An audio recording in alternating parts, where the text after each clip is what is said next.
Chapter 53. The young man's heart skipped a beat. Could it be that a man and a woman were in the same room, and sparks of love suddenly flew out? Actually, he was thinking too much. He tried hard to suppress his excitement and coughed. You did well. Be careful not to be discovered by them. Understood. Jiang Dao, I don't want a third person to know about this. You understand, especially Uncle Shin.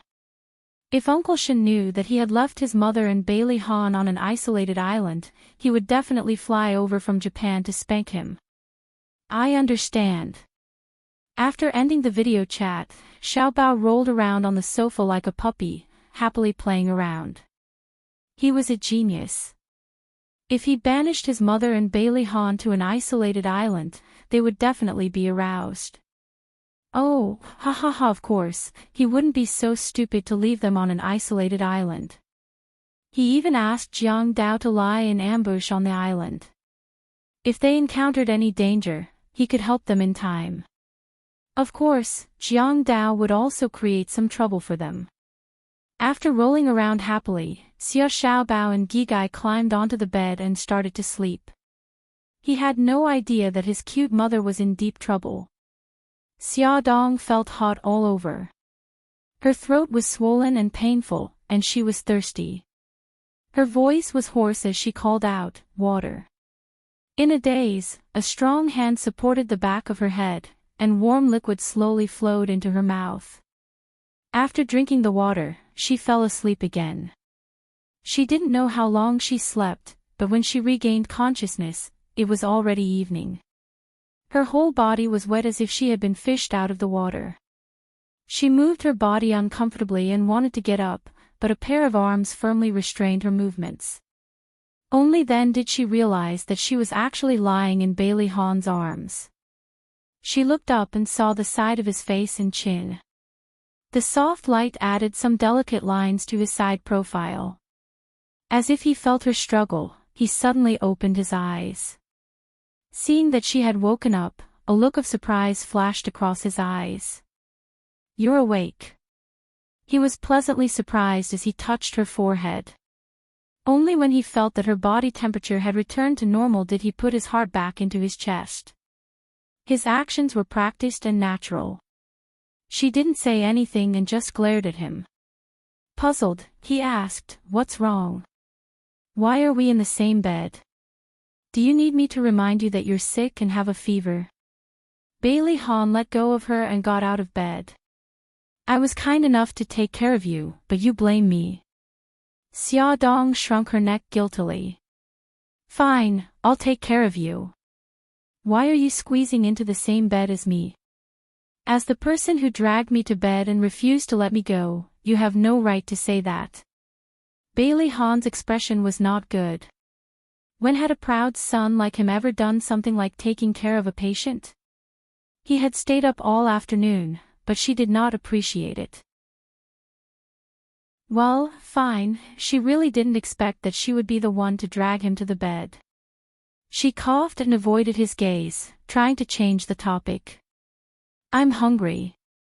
It would be strange if she wasn't hungry after sleeping for an entire afternoon. "There's food in the kitchen. I'll go prepare it." He put on his clothes elegantly. She was surprised. "You know how to cook?" His gaze was cold. "Do you have a problem with that?" No. Please feel free to cook. Don't hold back." He grunted in satisfaction and left the room. Xia Dong crawled out of the blanket and realized that she was still wearing the evening gown from last night. It was drenched in sweat and stuck to her body. She rummaged around and found 2 sets of men's and women's clothes in a cupboard at the head of the bed. There were even underwear. She was speechless and at the same time, she silently blamed her son in her heart. This little rascal, he had actually prepared everything. He must have planned to betray her long ago. She took a shower, changed into clean clothes, and changed the bed sheets. Bailey Han was still not back. Did he really know how to cook? Did he blow up the kitchen? Xia Dong was embarrassed by her own thoughts, but she couldn't deny the possibility. Wearing slippers and a cardigan, she walked down a long corridor and arrived at the kitchen. The lights in the kitchen were very bright. He was wearing a white apron, and his back was facing her as he stood in front of the reflective cupboard. His tall and straight back looked very calm and composed. He was stir-frying, and the smell of cooking oil spread. After a while, it became the aroma of the dishes. Xia Dong looked at the busy person in the kitchen and couldn't help but sigh. Handsome men were blessed by nature. Even his cooking movements were so perfect. After stir-frying the last dish, he elegantly took off his apron. She quickly went forward to help. "I'll prepare the bowls and chopsticks." Broccoli with minced garlic and carrots were the side dishes. The red and green colors were fresh and delicious. The sweet and sour cabbage was sour and appetizing. There was also a dish of stir-fried bitter gourd. The seafood porridge simmered on the gas stove emitted a faint fragrance. It was relatively light and suitable for patients. During the meal, Xia Dong felt touched. This was the first time a man had cooked for her. She slowly stirred the porridge in the bowl and smiled at Bailey Han. "I didn't expect you to know how to cook, and it's so delicious. I was tired of Western food when I was studying in England, so I tried to cook by myself." Bailey Han replied faintly. "I thought you didn't have to do these things yourself. Shouldn't a rich young master like him have groups of servants to serve him?" According to the Bailey family's rules, boys will be sent abroad to study after they turn 18. The family will pay for their tuition, but they have to take care of themselves. This was the first time Bailey Han mentioned his past to someone else. "Then you must have suffered a lot." There was no surprise or sympathy on her face, only seriousness. Bailey Han was stunned and opened his mouth. His heart felt like it was wrapped in a duvet, and there was a warm feeling. No one had ever said such words to him. They only saw him in all his glory and brilliance. Clearing his throat, Bailey Han calmed himself down and said arrogantly, "These are all small things. How can they be difficult for me?" She held back her laughter. "Yes, young Master Bailey is omnipotent." The atmosphere between the two of them became harmonious. After the meal, Xia Dong volunteered to clean up the battlefield. Bailey Han stood at the door and looked at the busy woman. He actually thought, this kind of life is not bad. Realizing what he was thinking, Bailey Han's face darkened. He walked out of the cabin with a bit of depression and leaned against the railing to look at the night view of the sea. "Let's go. We'll rest for a while and eat some fruit." Xia Dong brought over a large crystal fruit plate. Hearing her voice, Bailey Han's agitated heart gradually calmed down. He replied with a faint and reached out to take the fruit plate for her. Then he led her to a room on the second floor. Xia Dong opened the door. It was dark inside.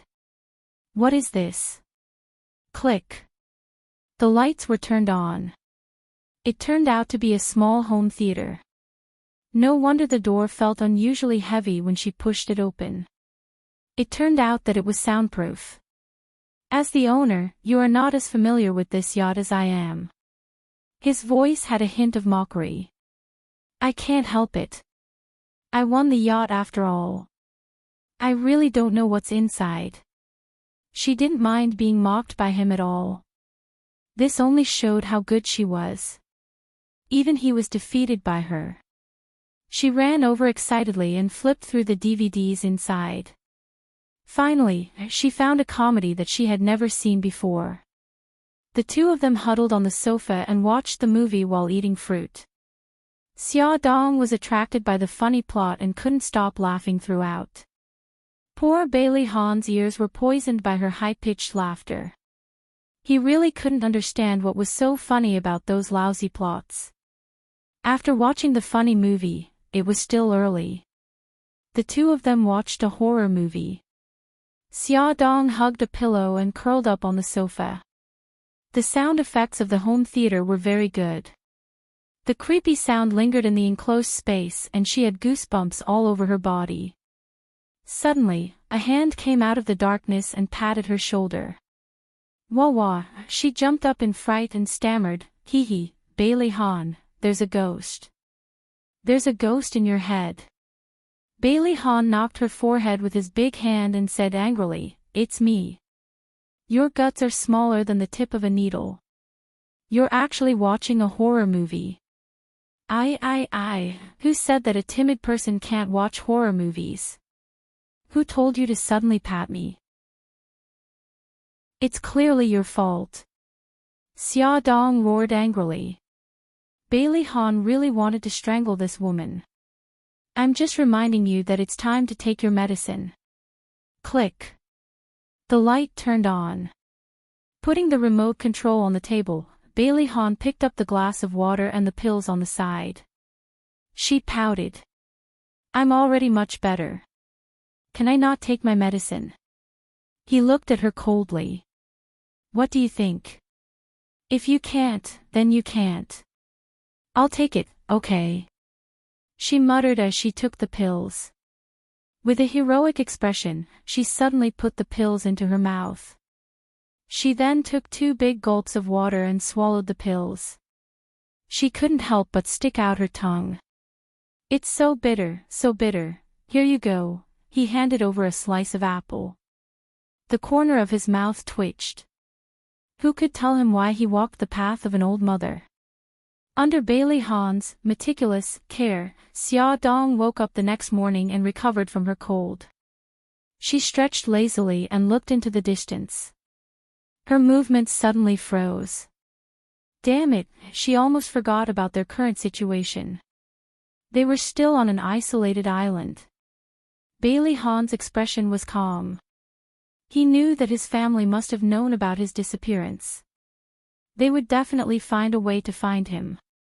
However, he wasn't a person who resigned himself to fate.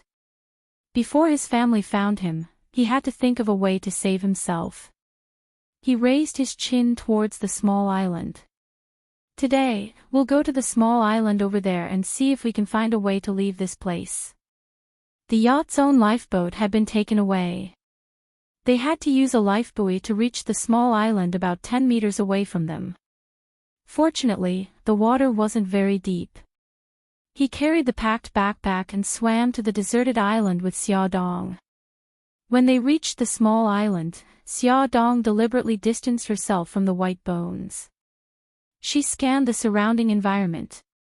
The forest behind the beach was dark and eerie. She had a very uncomfortable feeling, as if there was a very scary creature living here. Bailey Han also had a bad premonition. This island didn't have the slightest trace of human life. The surroundings were also emitting a damp and rotten smell, which faintly made people feel that it was dangerous. I'll start a fire. You use this to spray a distress signal on the beach. Bailey Han put down his backpack and took out a can of spray paint. Oh, Xia Dong replied. He found a relatively empty beach and began to work with his butt in the air. I'll go to the forest to pick up some dry wood. Don't run around. This dagger is for you to protect yourself. Bailey Han threw her a dagger and said a few more words before walking towards the forest. Welfare, Shinwu 799. Chapter 54. Xia Dong quickly sprayed a large SOS distress signal with red spray paint. Then she sat on the empty beach and waited for Bailey Han to return. Overhead, the sun gradually disappeared and dark clouds began to gather. The seawater washed over the beach and the water level slowly rose. Xia Dong kept staring in the direction of the forest. When she saw Bailey Han appear at the edge of the forest, she stood up and waved excitedly, completely unaware of the danger that was approaching her. Bailey Han carried a bundle of firewood and walked towards the beach. When he saw Xia Dong standing up and waving his arms happily, the corners of his cold and stiff lips couldn't help but slowly curl up. He quickened his pace, but before he could walk far, she suddenly screamed and kicked her ankle like a madwoman. Then he saw her pull out a dagger. His heart suddenly trembled. He threw away the firewood and quickly ran towards her. By the time he got close to her, she had already cut a small green snake into several pieces with her dagger. The snake's tail was still struggling on the beach. She clutched her ankle and fell to the ground, her face deathly pale. "It's a poisonous snake." Bailey Han quickly glanced at the snake and bent down to check her wound. The snake's poison was very strong and her wound had already turned black. "We have to force the poison out as soon as possible." He tightened his grip on her ankle. After hesitating for a second, he suddenly bent down and covered her wound with his lips. "No, don't." She guessed his intention and struggled, trying to pull her leg out. "Don't move," he scolded in a deep voice. His hands tightly held her ankle and his cold lips covered hers again. He sucked forcefully, and she felt the wound tighten. He had already turned his head and spat out a mouthful of black blood. Without any pause, he covered the wound again and sucked the poisoned blood mouthful by mouthful. After doing this more than 10 times, the blood he spat out had already turned bright red. "It's done." He took a roll of gauze from his backpack and wrapped it around her ankle. Then he took out a bottle of water and rinsed his mouth. Although her wound still hurt, Xia Dong looked much better. She watched as he took out a bottle of water from his backpack and handed it to her. She asked curiously, "When did you prepare so many things?" "When you're asleep." Before she got up, he had already prepared the things he needed, just in case. As expected of the omnipotent young Master Bailey. "You're even more reliable than Doryman." She tried to please him. He raised his eyebrows and did not say anything. He looked up at the sky and said, "It's going to rain soon. We have to hurry back to the ship. Can you still walk?" "No problem." She did not want to be a burden to him, so she endured the pain and stood up. However, after taking 2 steps, her body began to sway. He supported her and bent down. "Come up." "Ah." She stared at the man who was squatting in front of her in disbelief. "Come up," he emphasized. "That's not good. You support me. I can walk by myself." How could she dare to climb onto young Master Jean Gui's back? "If you don't come up, you'll have to spend the night on the island." He was already starting to get impatient. "You're threatening me." She quietly climbed onto his back. He hugged her petite body and clasped her thighs with both hands as they walked towards the beach. A bolt of lightning flashed across the sky. Following that, there was a loud rumble. The entire sky seemed to have leaked as it started to rain heavily. The moment the thunder exploded, she hugged his neck tightly and shivered as she hid behind his broad back. The cold rain poured down and they were quickly drenched. Bailey Han frowned. "The rain is too heavy. We can't get back to the ship." He bent down and picked up the backpack on the ground. He handed it to the person behind him. "Carry this. There's a cave in the forest. We'll go there to take shelter from the rain." He had found the cave when he was collecting firewood. It was very dry and suitable for shelter from the rain. But there's thunder in the sky. It's very dangerous to go to the forest now. Xia Dong's voice trembled. "The cave is at the edge of the forest. It won't be dangerous." Without waiting for her to speak again, Bailey Han had already carried her towards the forest. They were about to reach the edge of the forest. It was a low hill covered with fallen leaves and dead branches. It was soft to step on, but Bailey Han didn't dare to let his guard down. The geographical situation here was unknown. The more simple and natural things were, the more dangerous they might be. It was important to be cautious. The rain fell from his hair and blurred his eyes. He had to blink hard before he could see the direction clearly. Hiss, the person on his back suddenly gasped in pain. What's wrong? He quickly stopped in his tracks. A tree branch hooked onto my hair. Xia Dong fumbled with the tree branch in her hair. But the more flustered she was, the tighter her hair was entangled with the tree branch. She tried to raise her head to look in the direction of the tree branch but found something that shocked her even more. Ah, what's wrong now? Snake, snake, there are so many snakes. On the big tree next to them, about 7 to 8 meters away from the trunk, there were many finger-thick green snakes. They all stretched out their heads and flicked their tongues. Their green eyes were fixed on the two people under the tree. Don't panic. Let's untie your hair first. Bailey Han's voice deepened. His arms used more strength to support her. She anxiously touched the top of her head and finally found the tree branch that was tangling her hair. She used her strength to break the branch. Okay, let's go. There are so many snakes on this tree. Not good, there are already snakes approaching us. Hiss, hiss, hiss, hiss. The snakes on the tree all stuck out their tongues and slithered towards them. A small snake suddenly jumped towards the two people under the tree. Bailey Han keenly sensed movement and nimbly dodged it. The small snake landed 2 steps away from his feet. He hugged her tightly. His eagle-like eyes were fixed on the cave in front of them. His handsome face didn't change because of the snake's attack. He just quickened his pace. Another snake pounced over. He quickly dodged and took a step to the side. Suddenly, he felt the withered leaves under his feet slowly sinking. Just as a bad thought flashed through his mind, he quickly said, "Woman, hug the tree next to you. Don't let go." Xia Dong also felt that something was wrong. She hurriedly hugged the tree next to her. The two gradually stopped sliding. Before they could breathe a sigh of relief, there was a loud crash and the soil under their feet collapsed. Bailey Han's feet were suddenly suspended in the air. His body fell rapidly. In a flash, he suddenly let go of Xia Dong's hands. Bailey Han.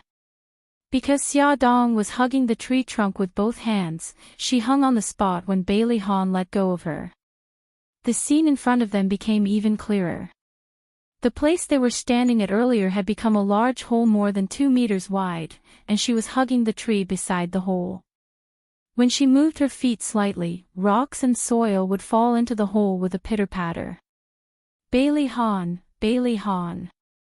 Xia Dong looked at the big hole by her feet and called out his name in panic. An unprecedented panic surged in her heart. Bailey Han, are you okay? Don't scare me.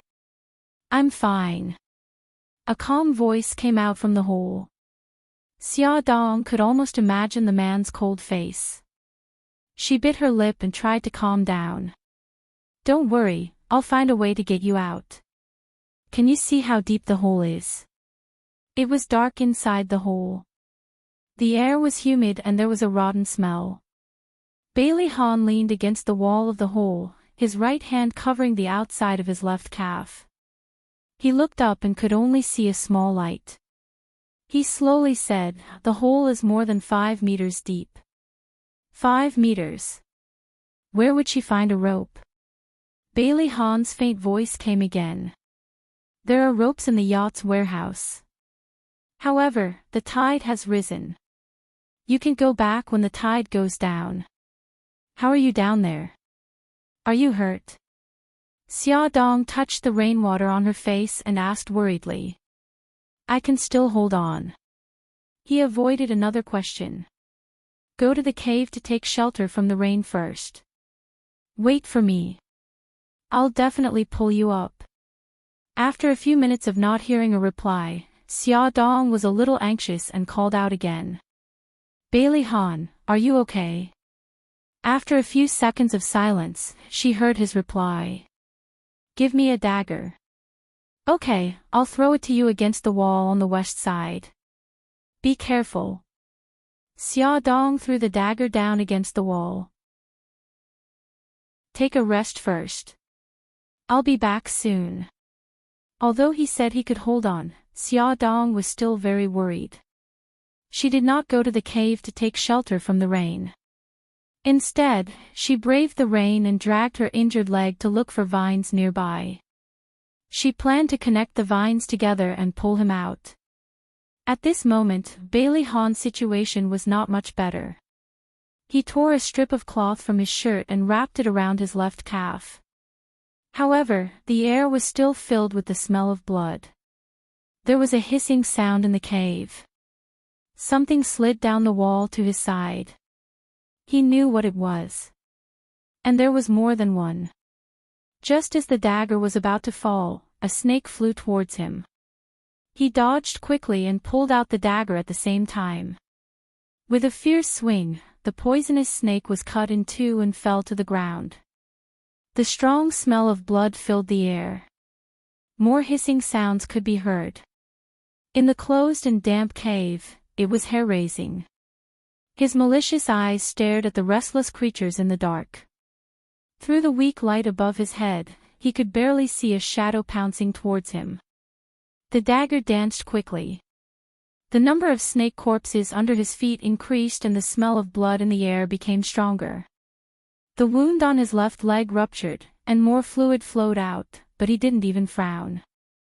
His eyes were fixed on his surroundings. Suddenly, a vine as thick as 2 fingers fell from the top of his head. He heard Xia Dong's urgent voice. Bailey Han, do you see the vine? Grab it. Don't worry, my other end is wrapped around the tree. It will definitely be able to bear your weight. He got rid of another snake and whispered, okay. He grabbed the vine with one hand and held the dagger in his left hand to prevent any dangerous creatures from suddenly jumping out. He climbed up step by step. Xia Dong stood beside the tree and waited anxiously. Bailey Han wiped the rainwater off his face and raised his head to look at the entrance of the cave. The light had increased. It was about 2 meters away. He quickened his pace. At this moment, he heard a crisp, "Gotcha" sound. Damn it, the vine can't hold on anymore. Xia Dong saw a crack appear at the joint between the 2 vines. She did not have time to think. She flew up and grabbed the joint tightly with both hands. She shouted anxiously, Bailey Han, quick, the vine is going to break. Bailey Han's eyes turned cold. He grabbed the vine with both hands and sped up. Ad. Hongcha 866. Chapter 55. Xia Dong felt a strong pulling force from the vines. Her legs were hooked onto the tree. Her palms, which had been pulled when she was picking the vines, were burning with pain. She clenched her teeth and held on. She couldn't let go. Once she did, all her efforts would be wasted. Her hands, which were tightly holding onto the vines, were already covered in scars. Red strangle marks crisscrossed on her palms. Her skin was already broken and bleeding. Crash. Gravel fell from the loose opening of the cave. The area near the tree was about to collapse. Her chest had been pulled to the opening of the cave. She could see that Bailey Han had already climbed to a position 1 meter away from the opening of the cave. Her beautiful face was twisted in pain.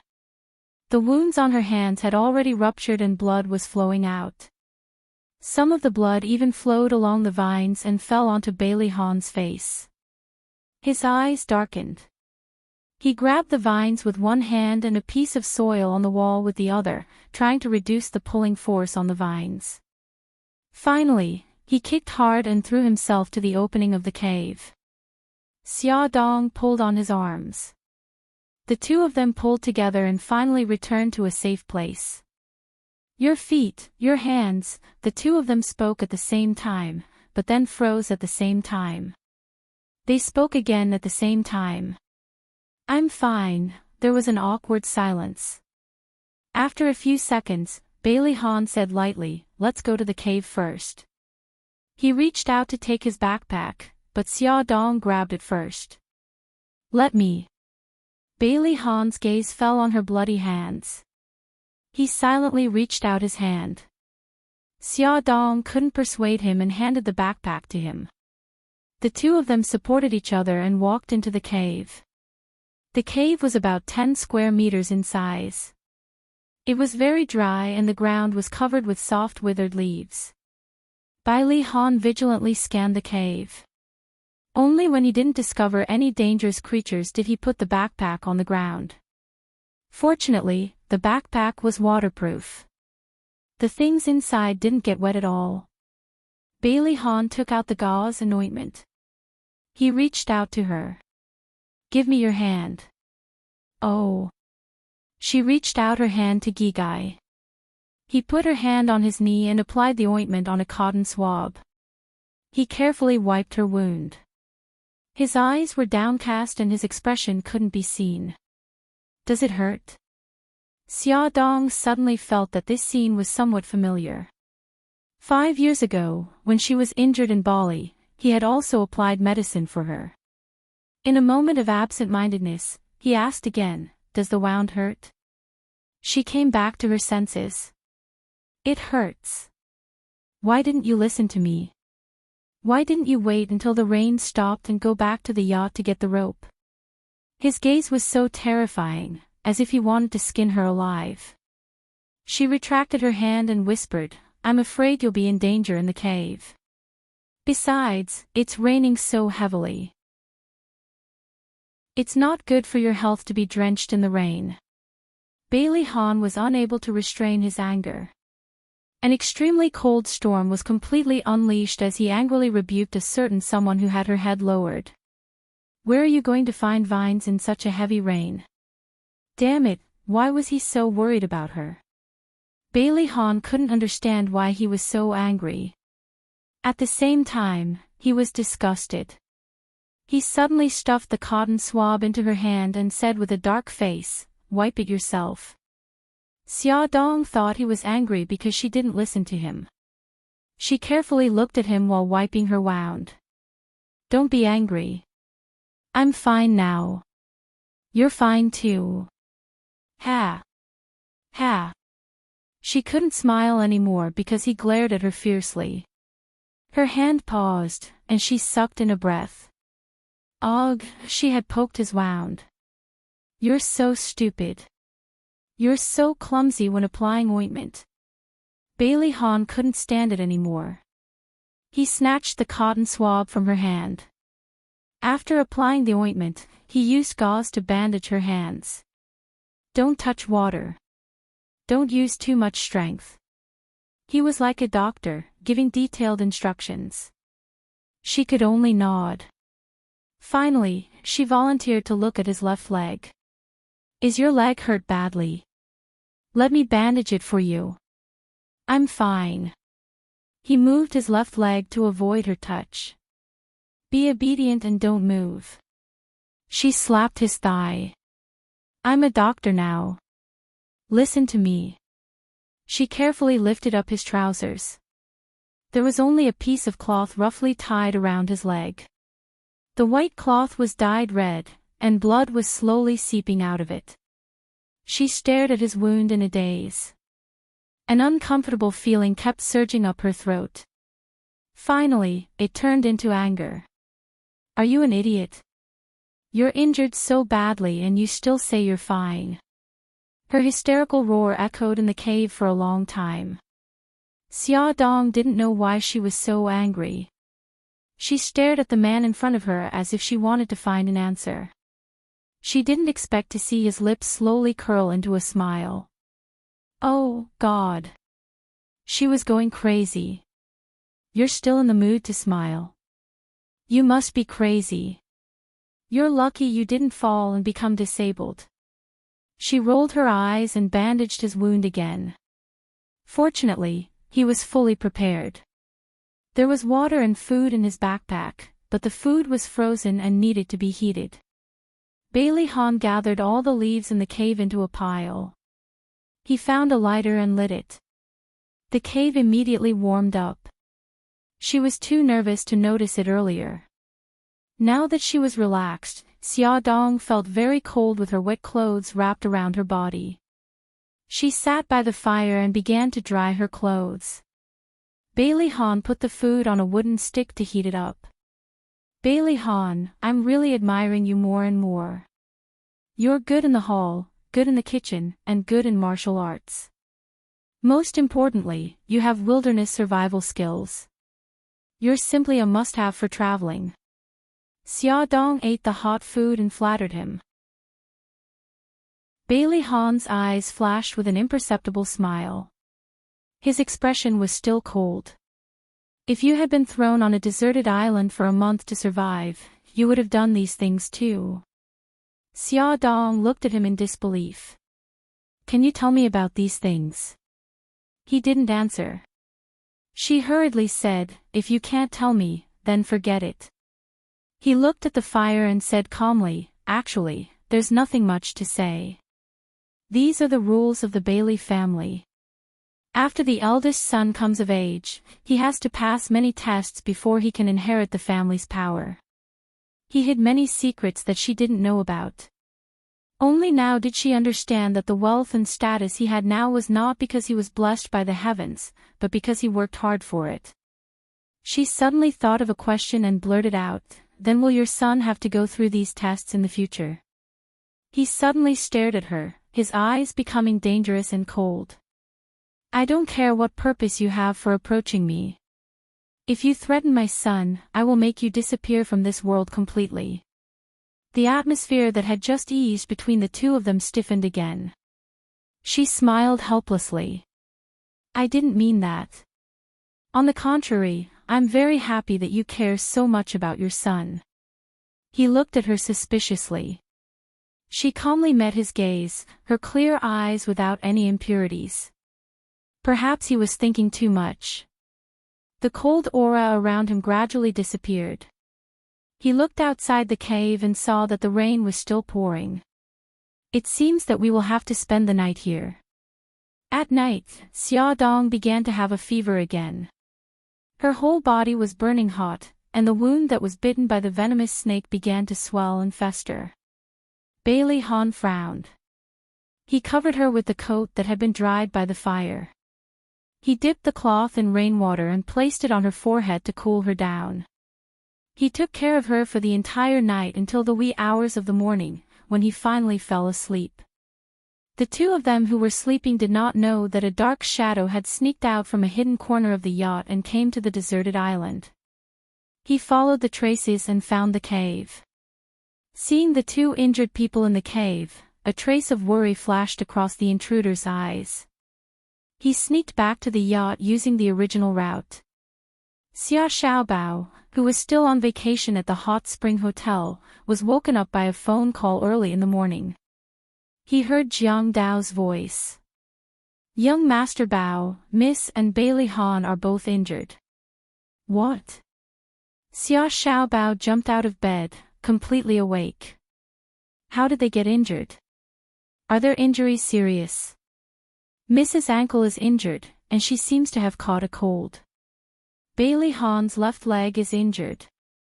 Both of their wounds have been bandaged, but I can't tell if it's serious. Xia Xiaobao jumped up and down on the bed impatiently. I announced the termination of the plan. Restore the cell phone signal on the island. Yes, young Master Bao. Early in the morning, rays of sunlight peeked out. In Bailey's old residence, the butler called Bailey Han's cell phone over and over again. Suddenly, he shouted excitedly, young master's cell phone has been connected. Quick, quick, Ahu, track the signal and find out where they are. Old Madam said excitedly. Understood. Old Madam, there's news from the Dragon Gang.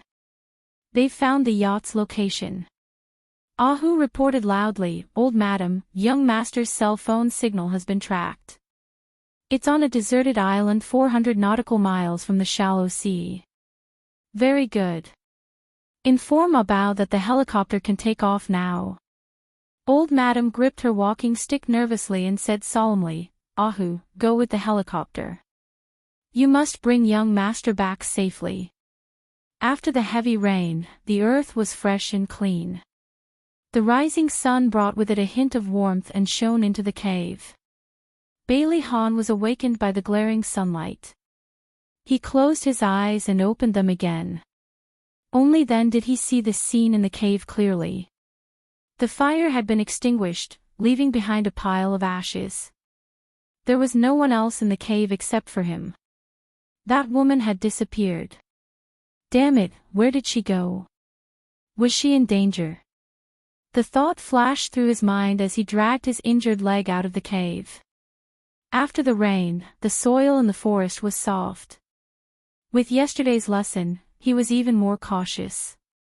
He hurriedly but steadily walked on the path in the forest. Walking along the gentle slope out of the forest, he saw a vast beach. The SOS that she had sprayed with red paint had long been washed away by the rain. The yacht that had been docked on the shore was also gone. He was even more anxious. Ignoring the injury on his leg, he ran towards the beach. Vroom. Vroom. Above him, a helicopter flew over quickly and stopped in the empty space in front of him. Young master, are you okay? Ahu and Ah Bao alighted from the helicopter and ran towards them. I'm fine. Bailey Han said calmly. His gaze swept across the sea where the yacht had been docked and he walked towards the helicopter. Ahu, take a few people and search this deserted island. The rest of you, return. The helicopter rose slowly, leaving a white trail in the air. Bailey Han returned to the old mansion safely. Old Madam led the entire family to wait at the main door. Seeing his figure, Bailey E was the first to pounce on him. However, the moment he touched him, he stopped and froze in front of him. Daddy. Bailey Han took the initiative to carry him. Daddy is fine. Awesome novel Shinwoo 799. Chapter 56. With her son in her arms, she walked unsteadily to the old lady. Grandma, I'm sorry for making you worry. The old lady's eyes were red. Why is your left leg injured? Is it serious? It's just a scratch. It's nothing serious. Grandma, don't worry. Ahan, put Xiao Yi down. Be careful of your leg. The doctor is waiting in the living room. Let him take a look at your injury. Bai Jinqiu also came over. Su Yunqian was standing next to her. Her eyes were slightly red. Although she didn't say anything, they could feel her worry. Mom, Yunqian, I'm sorry for making you worry. The old lady said, okay. You must be tired after coming back. Go in and take a look at your injury first. We can talk later. Suja checked Bailey Han's injury. The abrasions on his calf were quite serious. Fortunately, his muscles and bones were not injured. There were several scratches on his body, but they were not very serious. After rebandaging his wound, Bailey Han comforted his family. Finally, he followed Su Yunqian back to his room upstairs. As soon as they entered the room, Su Yunqian threw herself into Bailey Han's arms with tears in her eyes. Han, fortunately you're okay. Otherwise, I wouldn't have the face to live. Don't be silly. I'm back in one piece. He gently wiped the tears on her cheeks. If I hadn't gone to the yacht, you wouldn't have come and so many things wouldn't have happened. She bit her lip, her face full of guilt. It's not your fault. I was too careless. He kissed her forehead gently and pulled her into his arms. What happened after you went missing? She bit her lip and looked like she wanted to say something. Were you with Xiaodong? Yunqian, I'm tired. I don't want to talk about this now. He played down this matter. Okay, then have a good rest. I'll come to see you tomorrow. She stood on her tiptoes and kissed him on the lips. When she turned around and left, her eyes were cold. Why didn't he talk about it? Was it because he had done something wrong to her? He was the only one left in the room. He sat at the head of the bed and contacted Ahu. At this time, they had already finished searching the island and were bringing people back to the old Bailey mansion. Ahu, what did you find? Young master, the deserted island has been washed away by a storm. There are no traces of human activity. Your mobile phone was found in the shallows 10 meters away from the beach. Is there anyone else on the island? No. All right, I got it. Lying in the bathtub, Bailey Han frowned. That woman had mysteriously disappeared. Did the person behind her take her away, or did she encounter some danger? At this time, Xia Dong was already lying on her bed.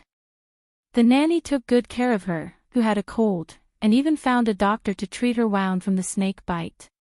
She didn't know how long she slept, but she opened her heavy eyes and looked around in a daze.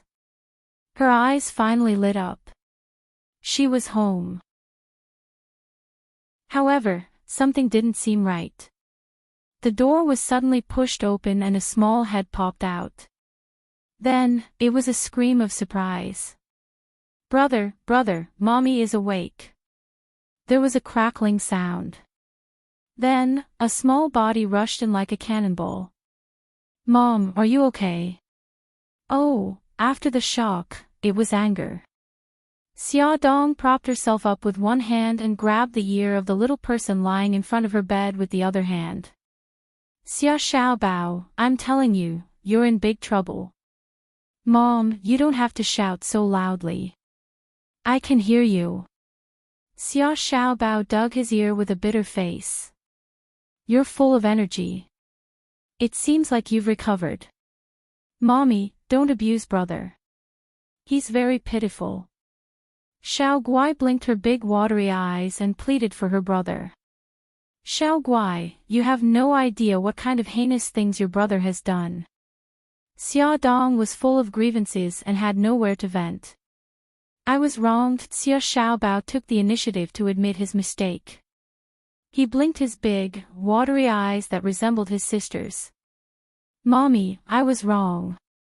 Please forgive me this time, Mommy. Xiao Guai, go back to your room first. Xia Dong's attitude was firm. She ignored her daughter's pleading eyes and asked the nanny to take her back to her room. Then, she would settle the score with her son. Xia Xiaobao, you're getting bolder, aren't you? You think you can play your mother in the palm of your hand just because you're smart. Do you know how dangerous it is on the deserted island? If it wasn't for Bailey Han, wait, why am I back? Where's Bailey Han? Xia Dong finally realized what was wrong. Well, Bailey Han, his people should have found the island by now. As long as he gave the order not to interfere with the island's mobile phone signal, it would be much easier to find them. Should. Are you kidding me? Do you know how dangerous it is there? How could you leave him alone there? She was about to explode. Mom, don't worry. He's definitely fine now. Xiao Bao rolled his eyes. Do you think Bailey's people are vegetarians? In the 2 days that you were missing, their people almost turned City A upside down. If it wasn't for Uncle Shen's people who helped me block them, they would have found you long ago. Also, Mom, if I bring him back, wouldn't it be obvious that I'm the one behind the disappearance?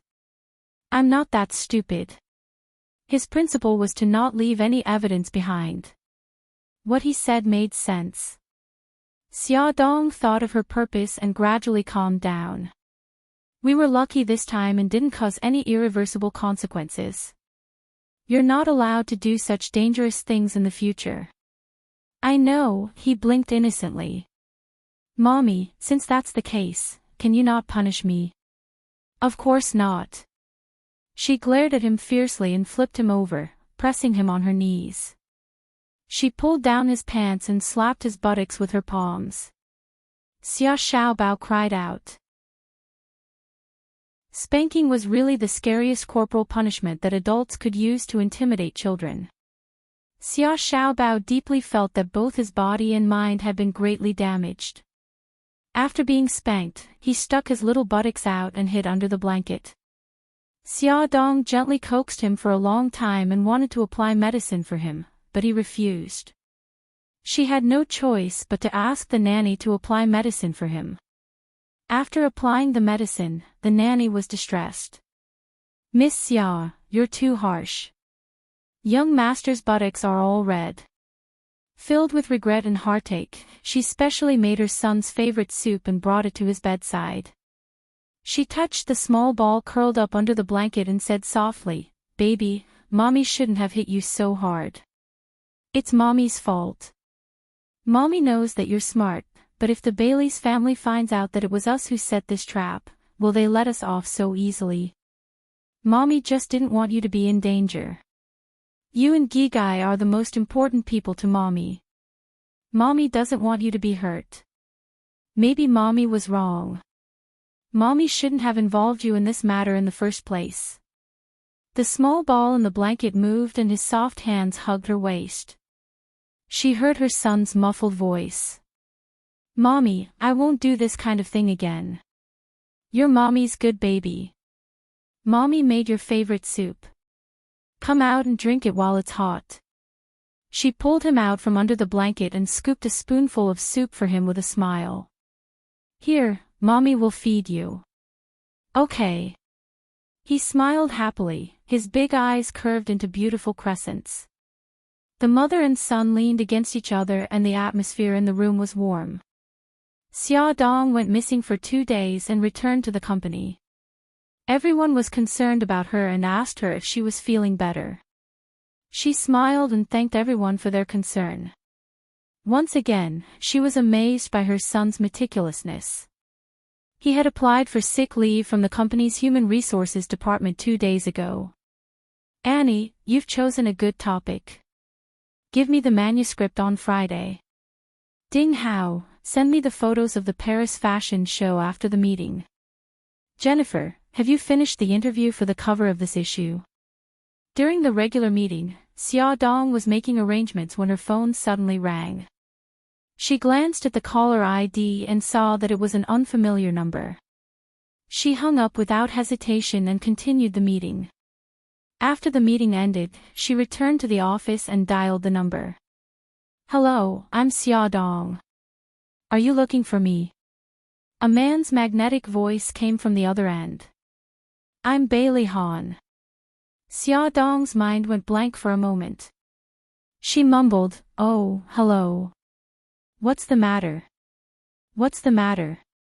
Her voice sounded very businesslike.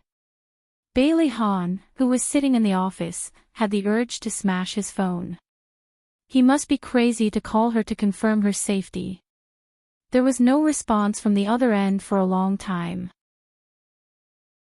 Xia Dong hesitated and asked, "Bailey Han, is the injury on your leg okay?" Bailey Han's anger miraculously dissipated. He said faintly, "What about you? Ha? Has your wound healed?" "Oh, it's fine now." The two of them were silent awkwardly. No one spoke, and neither of them hung up. Xia Dong coughed and decided to break the silence. "Can you keep what happened last time a secret for me?" His face darkened. "What do you mean?" "I think you know that we were stranded on the deserted island because of me, so I hope you can keep it a secret." She gripped the phone tightly and found it difficult to speak. "If you think it's difficult, then forget it. I'm ready to bear the consequences. Don't you want to explain what's going on?" "Sorry, there's someone I want to protect." "Very well." He hung up the phone after saying this. Xia Dong listened to the beeping sound from the phone and sighed helplessly. Before she could calm down, another call came in. "Hello, I'm Su Yunqian. I want to meet you." "Okay, time and place." 7:00 in the evening, Repulse Cafe. After work, Xia Dong walked quickly to her parking space.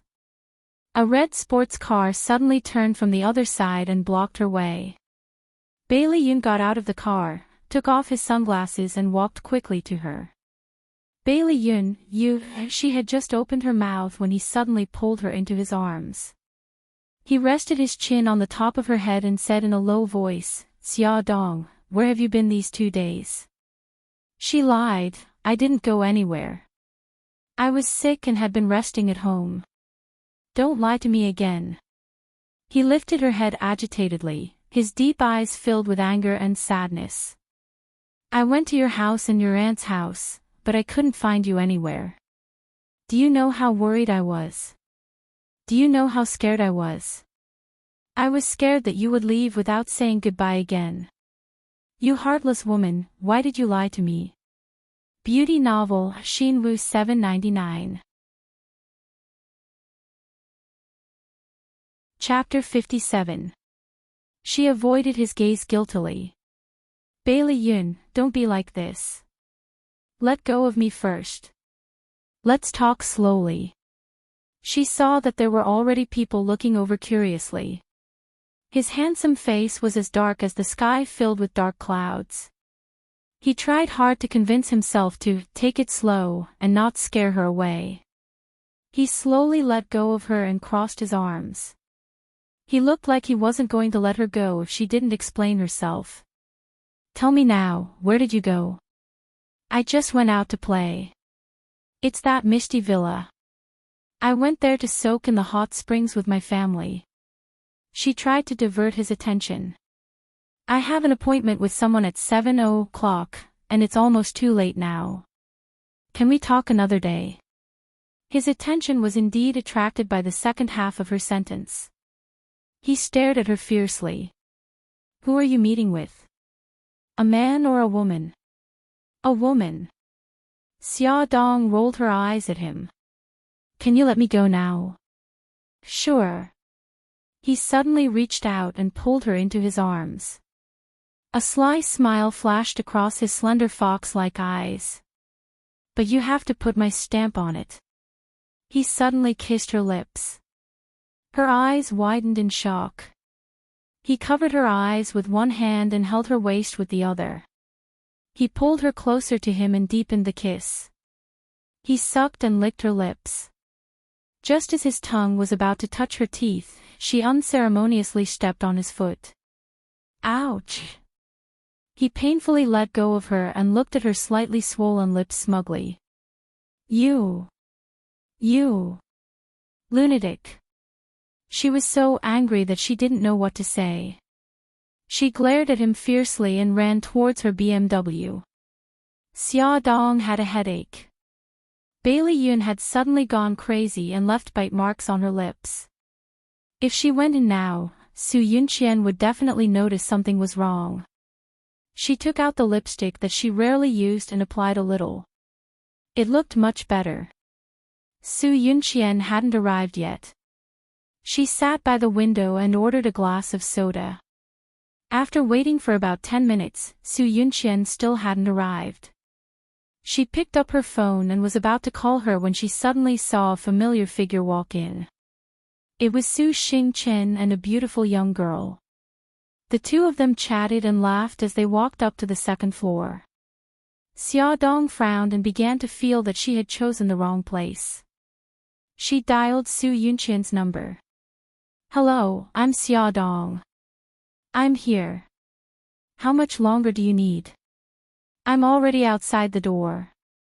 With that, she hung up the phone and pushed the door open. Su Yunqian was dressed in a long white dress, looking as elegant as a queen.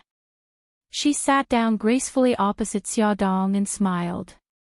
"You're very punctual." "Thank you for the compliment," Xia Dong said indifferently. "May I ask why Miss Su is looking for me?"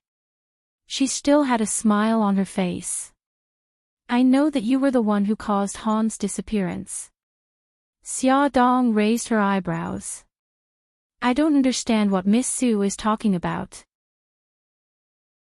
"Then let me remind you that you drugged our wine and sent the three of us home. You only took Han away. I think you've already achieved your ulterior motive, right?" Miss Sue has a rich imagination. It's a waste that you don't write novels. If Miss Sue asked me out today just to say this, then I'll take my leave. The perfect smile on Su Yunqian's exquisite face froze. She took out a check from her handbag and pushed it in front of Xiaodong. Fill in as much as you want. I only have one condition.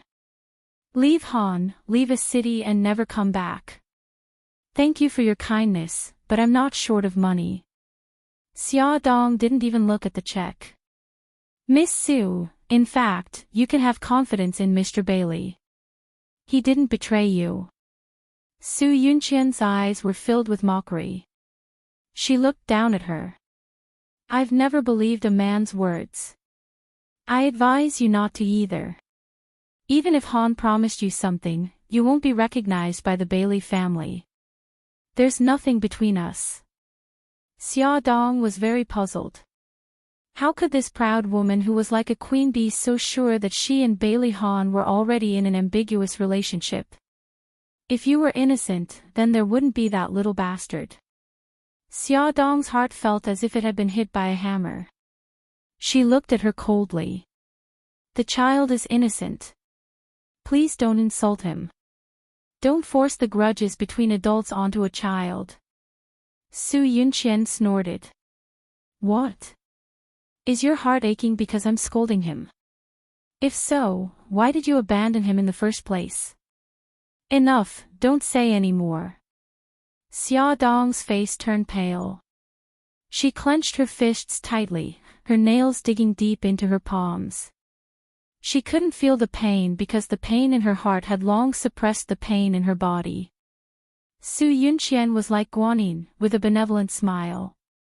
She looked at Xiaodong's suffering and whispered in her ear, if you want to take the child away, I can help you. What did you say? She widened her eyes in disbelief. I said, if you want to take that little bastard away, I can help you. Her gentle voice was like poison corroding her. Aren't you very motherly?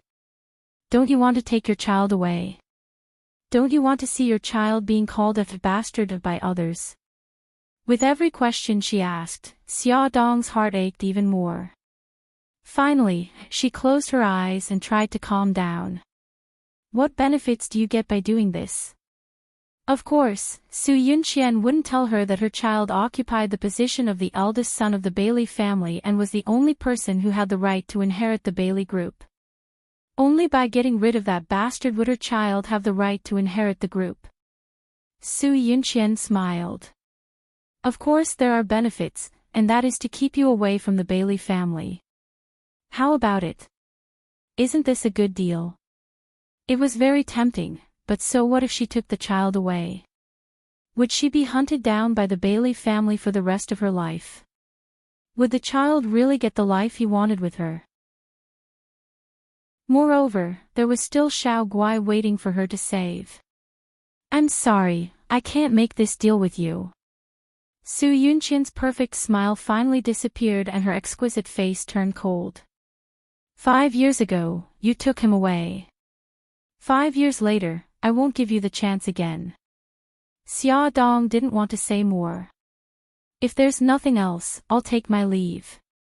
Su Yunqian's sharp nails scratched the table as she watched the figure leave her sight. She left a few obvious marks on the table. After sitting for a while, she left.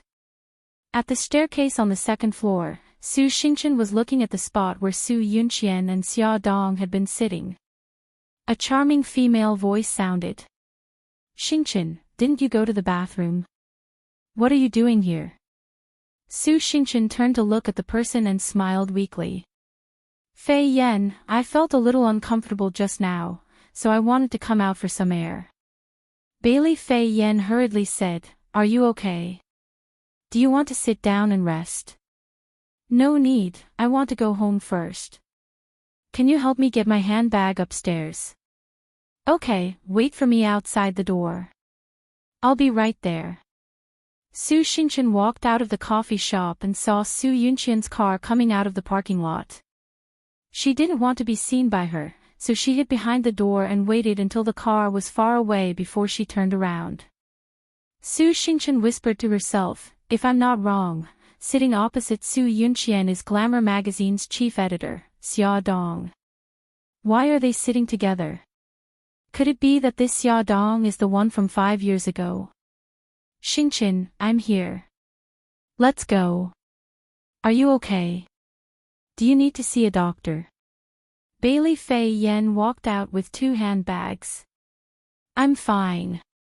I'll be fine after I go home and rest. Then let's part ways here. Bye-bye. She took the handbags and hugged Bailey Fei Yen. As Su Xingchen drove home, there was a thought in her mind. Was that woman really the Xia Dong from 5 years ago? She must find out. Su Yunqian came out of the coffee shop in a bad mood. That damn Xia Dong refused a toast only to be forced to drink a forfeit. She definitely won't let her off. Brother K, help me do something. She sent a picture of Xia Dong to a man called Brother K. He was the leader of a certain underworld gang she met in the nightclub. Pay attention to her whereabouts. Who she met, what she did, I want to know in detail. No problem, baby. How do you plan to repay me? The man on the other side of the video smiled wretchedly. You're annoying. Do whatever you want, okay? She threw him a coquettish glance, completely different from her usual elegant and noble self. Okay, I'll go to your place tonight. The man smiled even more sinisterly. Night fell. A night full of ambiguity had just begun. There were only 2 people left in the huge villa. In the dining room downstairs, a sumptuous spread of food was placed on the long dining table. Su Yunqian, wearing a low-cut, backless black evening gown, sat at one end of the table. On the other end sat a man in a suit. He had thick eyebrows and big eyes. Although he couldn't be considered a handsome man, he had a dignified appearance and a burly figure, which made him look very masculine. He was the leader of the Flame Gang, Old K, also known as Brother K. Brother K eagerly pushed the cut steak in front of Su Yunqian. Baby, this is fresh steak specially sent over from New Zealand. Try it and see if it's to your liking. Su Yunqian elegantly put a piece of steak into her mouth with a fork and smiled. It's not bad. Eat more if you like it. After all, we'll be doing something very tiring later. Brother K's eyes had a wretched glint as he scanned her exquisite body. Don't be in such a hurry. Her smile turned seductive as she elegantly took small bites of her food. Her delicate red lips were so mesmerizing. Brother K's heart was instantly set on fire. He looked at her with even more infatuation. Baby, you're so mesmerizing tonight. Really? Her eyes had a bone-chilling charm as her lips parted slightly. You're not joking with me, are you? Of course not. I'm just speaking the truth. I'm willing to die under you. He stared at her low-cut neckline with a smirk. That deep cleavage made him lick his lips uncontrollably. You're the one who said it. Don't beg for mercy later. She raised her brows seductively. Baby, I can't take it anymore. Let's start now, okay? The fire in his body was getting stronger. He grabbed her hand impatiently and reached under the dining table. He took her hand and touched the scalding hot spot. The thick and hard cylindrical object was stuffed into her palm, and the scorching heat was transmitted fiercely. A look of disgust flashed across her eyes, but a bashful expression appeared on her face. You're so naughty. Go take a shower first. I'll wait for you in the bedroom upstairs. Okay. Baby, wait for me. The man dragged out his voice and quickly ran to the bathroom. Welfare, Hongcha 866. Chapter 58. Su Yunqian wiped her hands with a wet towel, then slowly walked upstairs and into the changing room. When she walked out of the changing room, Brother K was already lying on the bed. From head to toe, there was only a small t-shirt on his thigh, 2 thin belts around his waist, and a small piece of elastic cloth wrapped around his front. It looked very heavy. It looked like it was about to burst out of the cloth. "Oh, baby, you're finally out." The man looked at the woman walking over eagerly and obsessively, and he couldn't help but twist his lean back. Slap! A leather whip suddenly struck his firm chest, accompanied by a cold female voice. "Don't call me baby, call me Your Majesty Queen." "Yes, Your Majesty Queen." The man looked at the woman in front of him, and the infatuation in his eyes intensified. Su Yunqian was wearing an ultra-short black lace dress, black silk gloves, and black stockings that revealed a large portion of her snow-white thighs.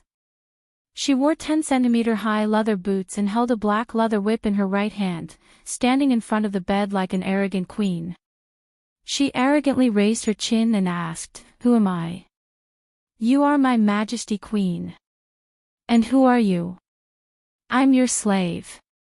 She walked closer to him and raised his chin with her left hand. Her lips curled into a mocking smile.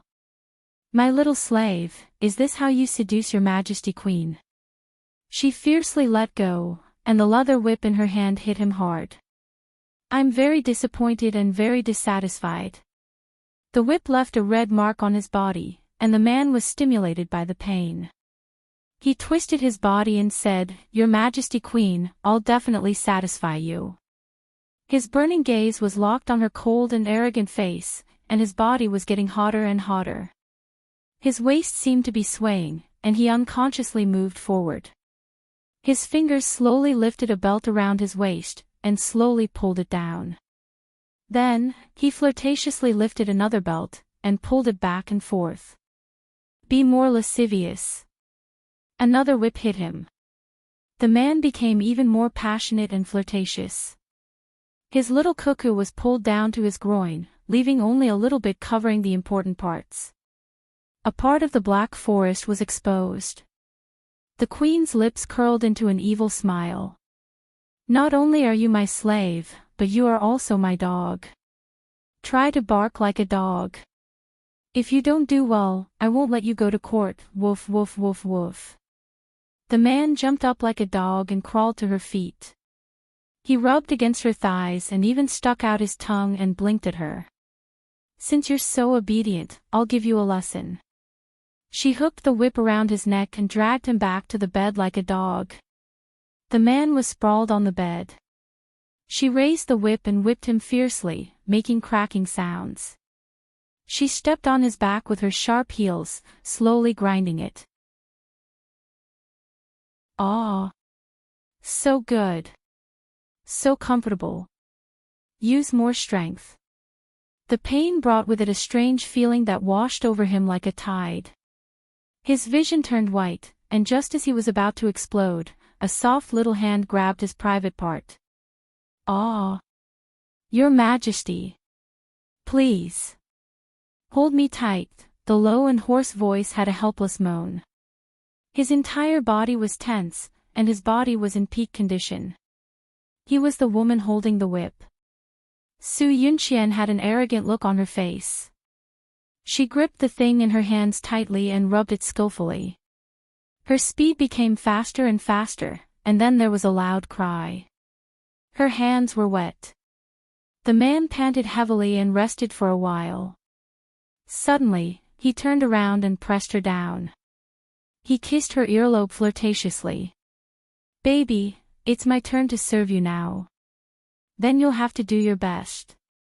She rubbed his hair with one hand and had a seductive smile on her face. Her body twisted nimbly, just like a beautiful snake. "As you wish, Your Majesty." The man kissed her neck greedily, following the curve down and finally stopping on the fragrant grass. "Ah! The two of them were like suffocating fish. They hugged each other tightly and entangled together, leaving a room full of lust.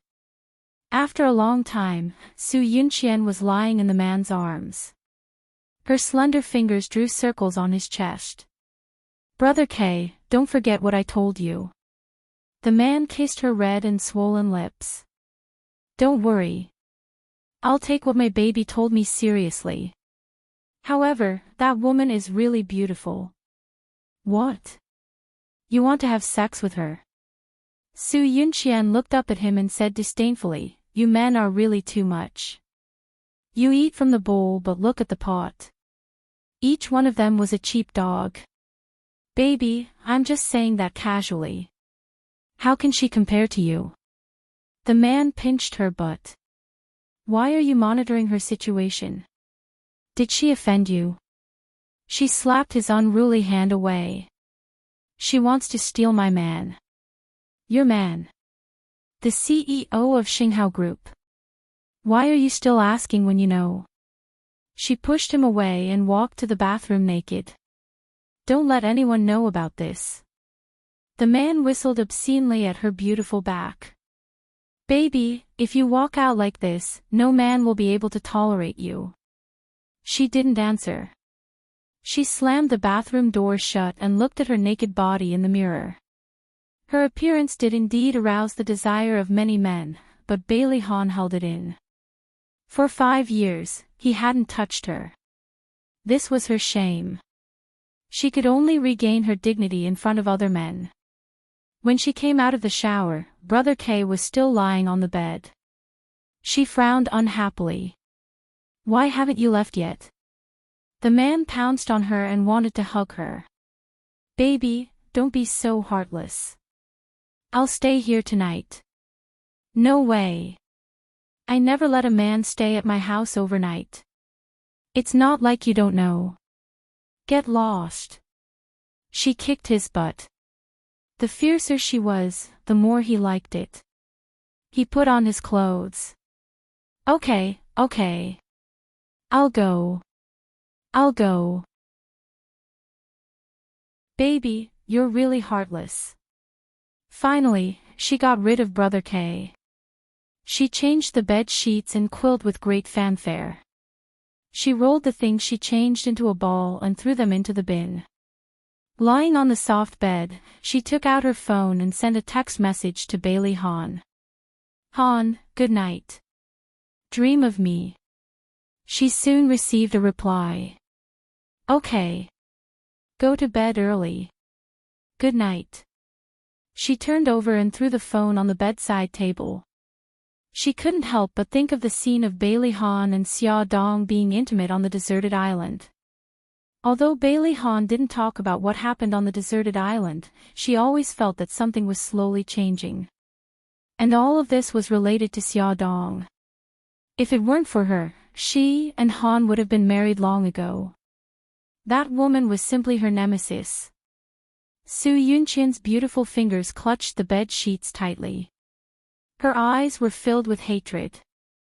On the other hand, Bailey Han had just returned from the old mansion. He was called over by the old madam to ask about the situation on the deserted island. He only said that he was alone on the island and didn't mention anything about Xia Dong. The old madam couldn't get anything out of him, so she let him go. His son had been waiting for him in the living room. When he heard the sound of his car, he ran to the door and waited for him. Daddy, you're back. The little figure stood at the door. He wanted to come closer but didn't dare. Bailey Han's heart warmed. It turned out that it felt so good to have someone waiting for him at the door. He picked up his son. Why aren't you sleeping? I'm waiting for Daddy. His son lowered his head in embarrassment. Daddy will come back early in the future. Bailey Han hugged him tightly. It's getting late. Daddy will take you back to your room to rest. It was time for school to end at Imperial Kindergarten. There were many luxury cars parked outside the school. A Rolls-Royce was parked closest to the school gate. Bailey saw it as soon as he walked out of the school gate. The car door opened and a man in a finely tailored suit came out. His tall and straight figure and handsome face immediately attracted the attention of everyone. Bailey Yi's beautiful eyes lit up. He exclaimed in surprise, Daddy. Bailey Han bent down and patted his head. A faint smile appeared on his lips. Daddy is picking you up today. Get in the car. Bailey E smiled brightly, revealing 2 cute dimples. When the girls in the kindergarten saw him, they exclaimed in surprise that he was so cute and handsome. The infatuated Xia Xiaoguai also exclaimed, so handsome. She crossed her hands and rested her chin on them. Her eyes flashed with little red hearts. If it was any other time, if his smitten sister praised someone else's good looks in front of Xia Xiaobao, he would definitely express his disdain that the person was not as handsome as him. But now, all his attention was on Bailey Han. Bailey Han and Bailey E were father and son.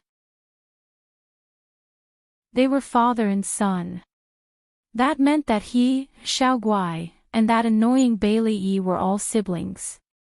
Xia Xiaobao wished he could become a fire-breathing dragon and roast Bailey Han. How could he do this? He had just abandoned the 3 of them and had Bailey E with another woman. Oh, he was so angry. He wanted to bite someone. Xia Xiaobao pulled Xiaoguai away with a fierce face. Hey, brother, you're hurting me. Slow down. Brother, why aren't you saying anything? Why is your face so dark? Did someone piss you off? Xia Xiaobao did not say a word. He pulled his sister far away and only stopped when he saw Xia Dong's BMW. Xiaobao, what's wrong with you? You look like someone owes you money. Xia Dong carried her precious daughter into the car and then poked Xiaobao's bun face. Xiaobao panted heavily, his little chest rising and falling, and his little face flushed red. After a long while, he finally blurted out a bunch of idioms in one breath. Humph, a bastard scumbag who flirts with women and abandons his wife. Ah. Xia Dong was stunned. She poked his bun face again. Son, what's wrong with you? Nothing. Xiaobao rolled his eyes and turned his head away from her. Let's go home, Mom. I hate everyone with the surname Bailey. Did Bailey E find trouble with you? Her son turned his head and glared. He dares. It's okay. Let's go home. It seemed that her son was really angry. Xia Dong patted his head. Don't be angry. Mommy will bring you to eat good food. Yay brother, don't be angry. Gigai will tell you a joke. Yes. The little princess is going to tell a joke. Let's applaud. Someone asked a penguin, what do you do every day? The penguin said, eat, sleep, and hit dao-do. That person asked many penguins, and the answers were the same. Eat, sleep, and hit dao-do. He asked the last penguin, what do you do every day? The penguin said, eat, sleep. That person asked curiously, why don't you hit dao-do? Awesome novel, Xinwu 799. Chapter 59. That's so funny. That penguin is Daodu. Before she could finish the joke, Xiaoguai was laughing so hard that she was convulsing with laughter. Xia Dong laughed as well. Xiaobao rolled her eyes. That's a lame joke, isn't it? But the corners of her mouth curled up. Then tell us one, brother. The car drove into the neighborhood. After parking the car, Xia Dong walked out of the parking lot with a child in each hand. Suddenly, she saw a black luxury car parked at the gate. A man in a black suit stood next to the car. When he saw her, he bowed politely. Miss Xia, our old madam wants to see you. May I ask who your old madam is? Xia Dong glanced at the car. The rear window was closed, so she couldn't see what was going on inside. But she had a feeling that the old madam was sitting inside. The man said respectfully, Old Madam Bailey. Xia Dong froze. The Bailey's family had finally come. She held the 2 children's hands tightly. She wanted to protect them and couldn't let the Bailey's family take them away from her. Please give me 10 minutes to bring my 2 little nephews upstairs. Okay, Miss Xia, please hurry. Xia Dong nodded and brought the 2 children upstairs without looking back. As soon as she entered the house, she locked the door and squatted in front of them. She looked at them seriously. Xiao Bao, Xiao Guai, don't call me mommy anymore. Call me aunt. If anyone asks, just say that you're Uncle Gao Feng's children. Do you understand? Gao Feng was Xia Dong's aunt's son. He had been working in the United States National Defense Research Institute. Because of the special nature of his work, the United States government had done a very good job of keeping his personal information confidential. Even Xia Dong, his family, did not know if he was married or where he lived overseas. Therefore, it would be very difficult for the Bailey family to investigate. Xiao Guai did not understand the sudden change. She pouted and said, Mommy, do I have to call you Auntie in the future? You can call me Mommy at home, but outside, especially when there are outsiders around, you must call me Auntie. Xia Dong hugged her children and said guiltily, Darling, I'm sorry. Believe in Mommy, everything will be fine in a few months. Once she was pregnant with Bailey Han's child, she would take the children away again. This time, she would go to Italy to stay by her godfather's side. No matter how powerful the Bailey family was, they would not dare to go against her godfather openly. Mommy, I believe in you. You will definitely do it. Xiao Bao's soft lips kissed her on the cheek. Xiao Guai also kissed her on the cheek. Xia Dong also kissed them, then told the nanny to take good care of them, and then hurried downstairs. As expected, the old madam of Bailey was sitting in the back row. Seeing this smart and capable old madam again, Xia Dong was still very nervous, but she did not show it on her face at all. She smiled politely and greeted her. While she was sizing up the old madam was also secretly sizing her up. After 5 years, she had become more mature, beautiful, and charming. She exuded confidence and capability. It was no wonder that she attracted Ah Han's attention again. The old madam went straight to the point. I thought you would never come back. Xia Dong smiled and replied, Life is unpredictable.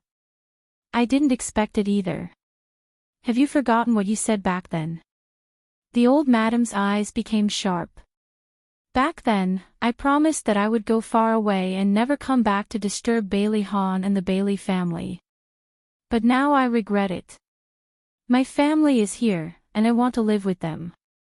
She was neither servile nor overbearing and maintained her smile. Don't even think about bringing Xiao Yi back.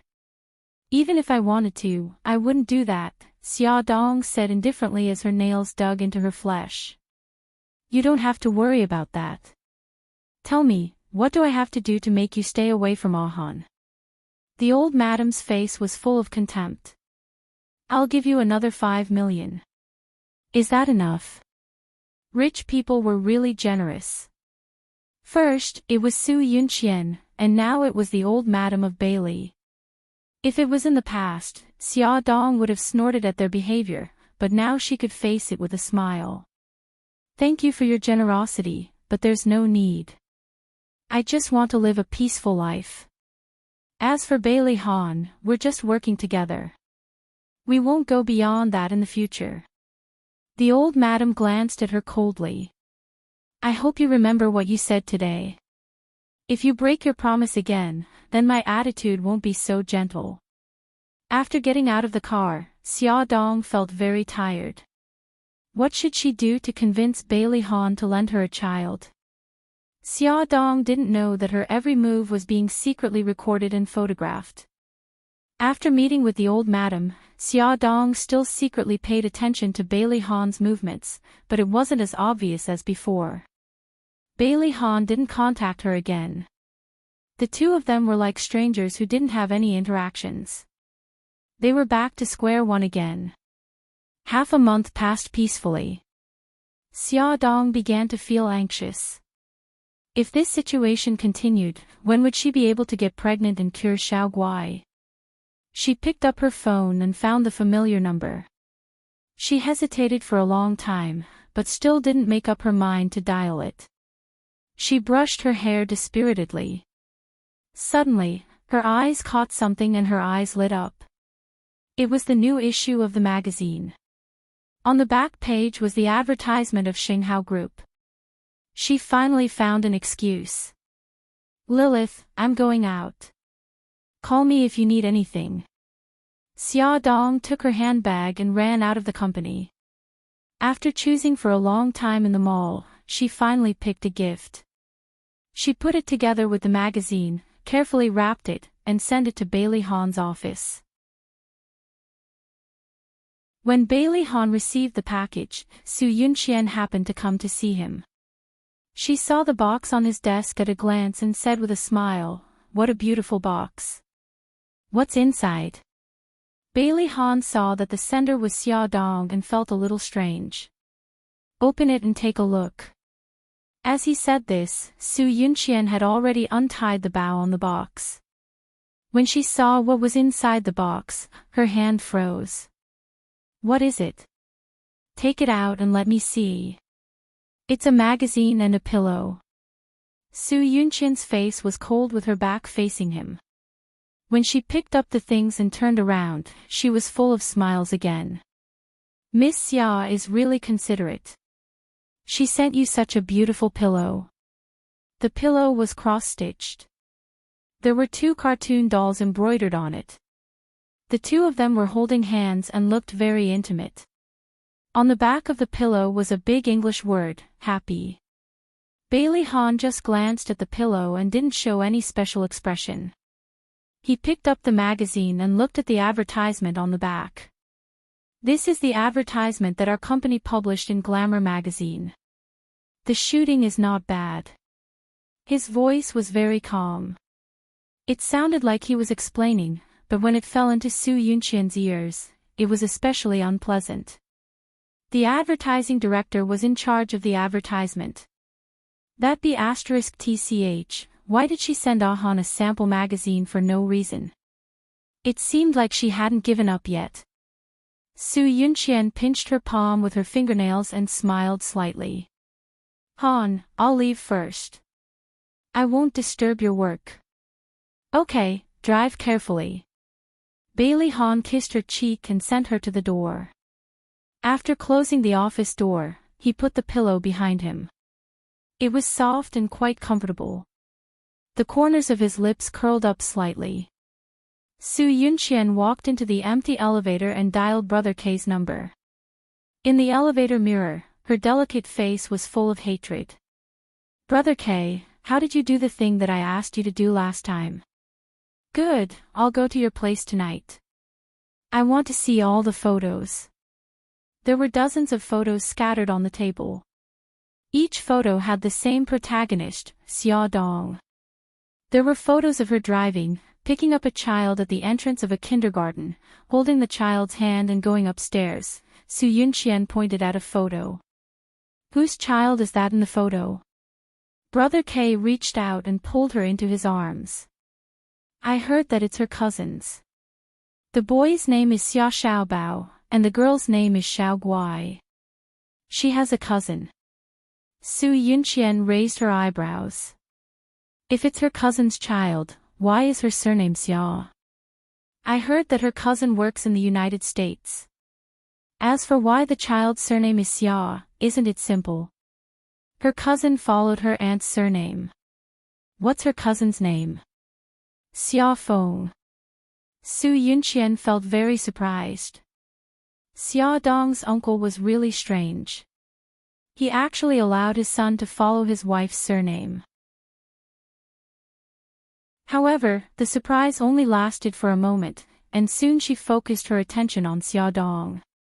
She picked up a photo, which was secretly taken when Xia Dong and the old madam of Bailey met. "Who's the person in this car?" "I don't know. The person in the car hasn't come out. It's very mysterious. According to my people, she has a very regular life. She goes to work, gets off work, and picks up her nephew. During this time, she hasn't had any contact with Bailey Han. That's because your people are useless. Su Yunqian was furious at the mention of this matter. Her face showed a rare angry expression. Do you know what happened this afternoon? That bitch actually sent Ahan a pillow. Who does she think she is to him? What right does she have to interfere with Ahan's life? Don't be angry. Let's do something happy. The man impatiently hugged her and kissed her. Go away. I'm not in the mood today. Su Yunqian pushed him away in disgust. She tidied her clothes and returned to her dignified appearance. I want you to find a few people and teach her a good lesson. What do you want to do? The man leaned over and wanted to kiss her, but she pushed him away. Doesn't she like to seduce men? Then I'll let her seduce as much as she wants. Su Yunqian's eyes flashed with a vicious light like that of a poisonous snake. On the other side, in Xia Xiaobao's room, Xiaobao was holding a small laptop and video calling Jiang Dao. Young Master Bao, the group that followed Miss has retreated. Did you find out who they are? They're from the Flame Gang. Xiaobao typed Flame Gang into the database and a bunch of records about the Flame Gang popped up on the computer screen. He snorted and pursed his lips. Then, he snorted disdainfully.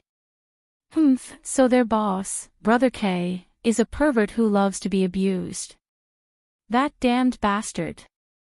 If you come looking for trouble with my mommy again, I'll make sure you die a horrible death.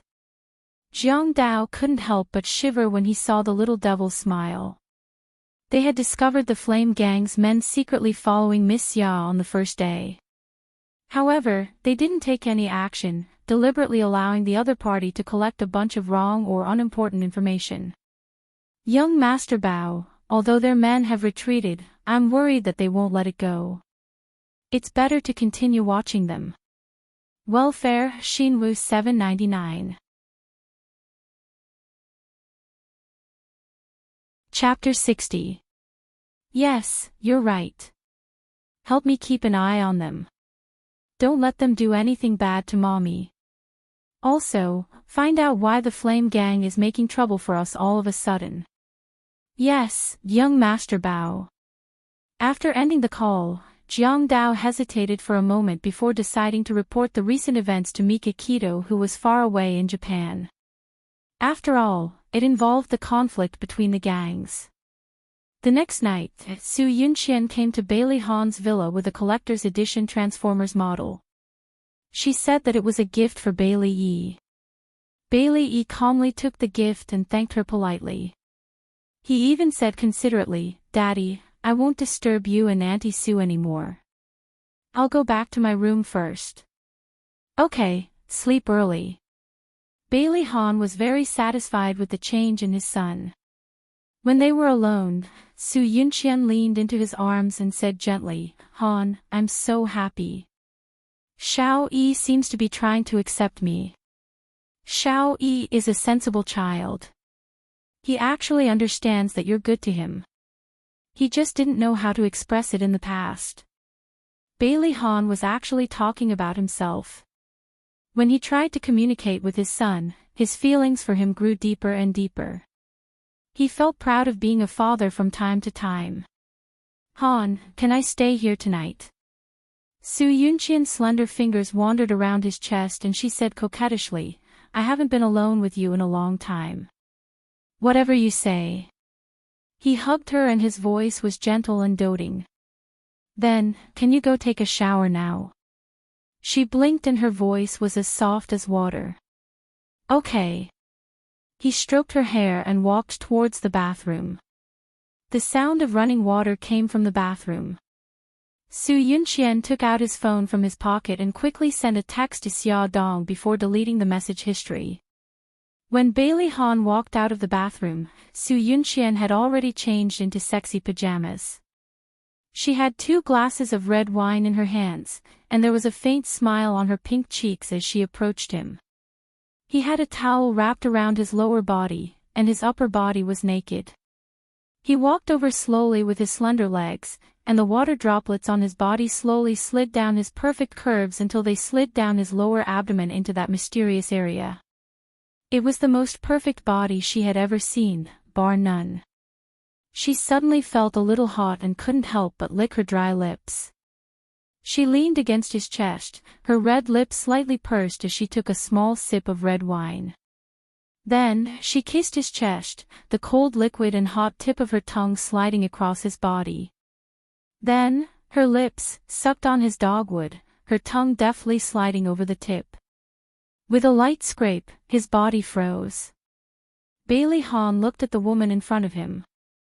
Her usual elegance had long faded from her face, and her beautiful eyes were already as seductive as silk. Her delicate and smooth skin shone with a dazzling luster under the soft light. He didn't know why, but another pair of eyes appeared in his mind, and she whispered like a lover, "Bailey Han, I love you. That's why I got close to you." He suddenly put his hands on Su Yunqian's shoulders and wanted to push her away. She was caught off guard and threw herself into his arms. Her voice was choked with sobs. "Han, I'm so scared. I'm scared that you'll fall in love with another woman." "Don't be silly," she wrapped her arms around his neck. "Han, do you know that you've changed a lot recently?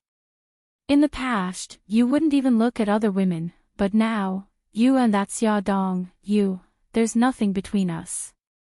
Bailey Han sighed and said gently, "Don't think too much. Then tell me, what happened that night? Why did you end up on a deserted island?" "Yunqian, I've already explained this matter.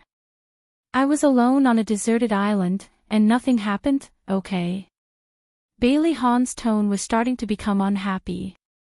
"You're lying to me, you're lying to me. Han, you've never lied to me before." His temper rose as she kept questioning him. He blurted out without thinking, "Yunqian, you weren't like this before either.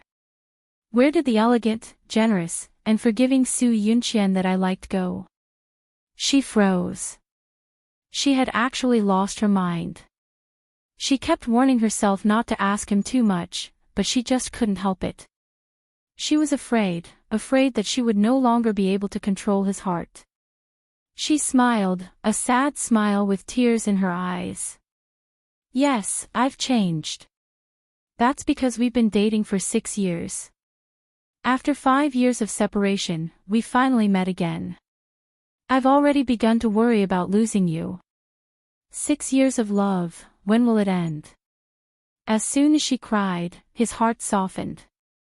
"It'll end soon. Look, Xiao Yi has already tried to accept you. Things have already started to develop in a good direction, haven't they?"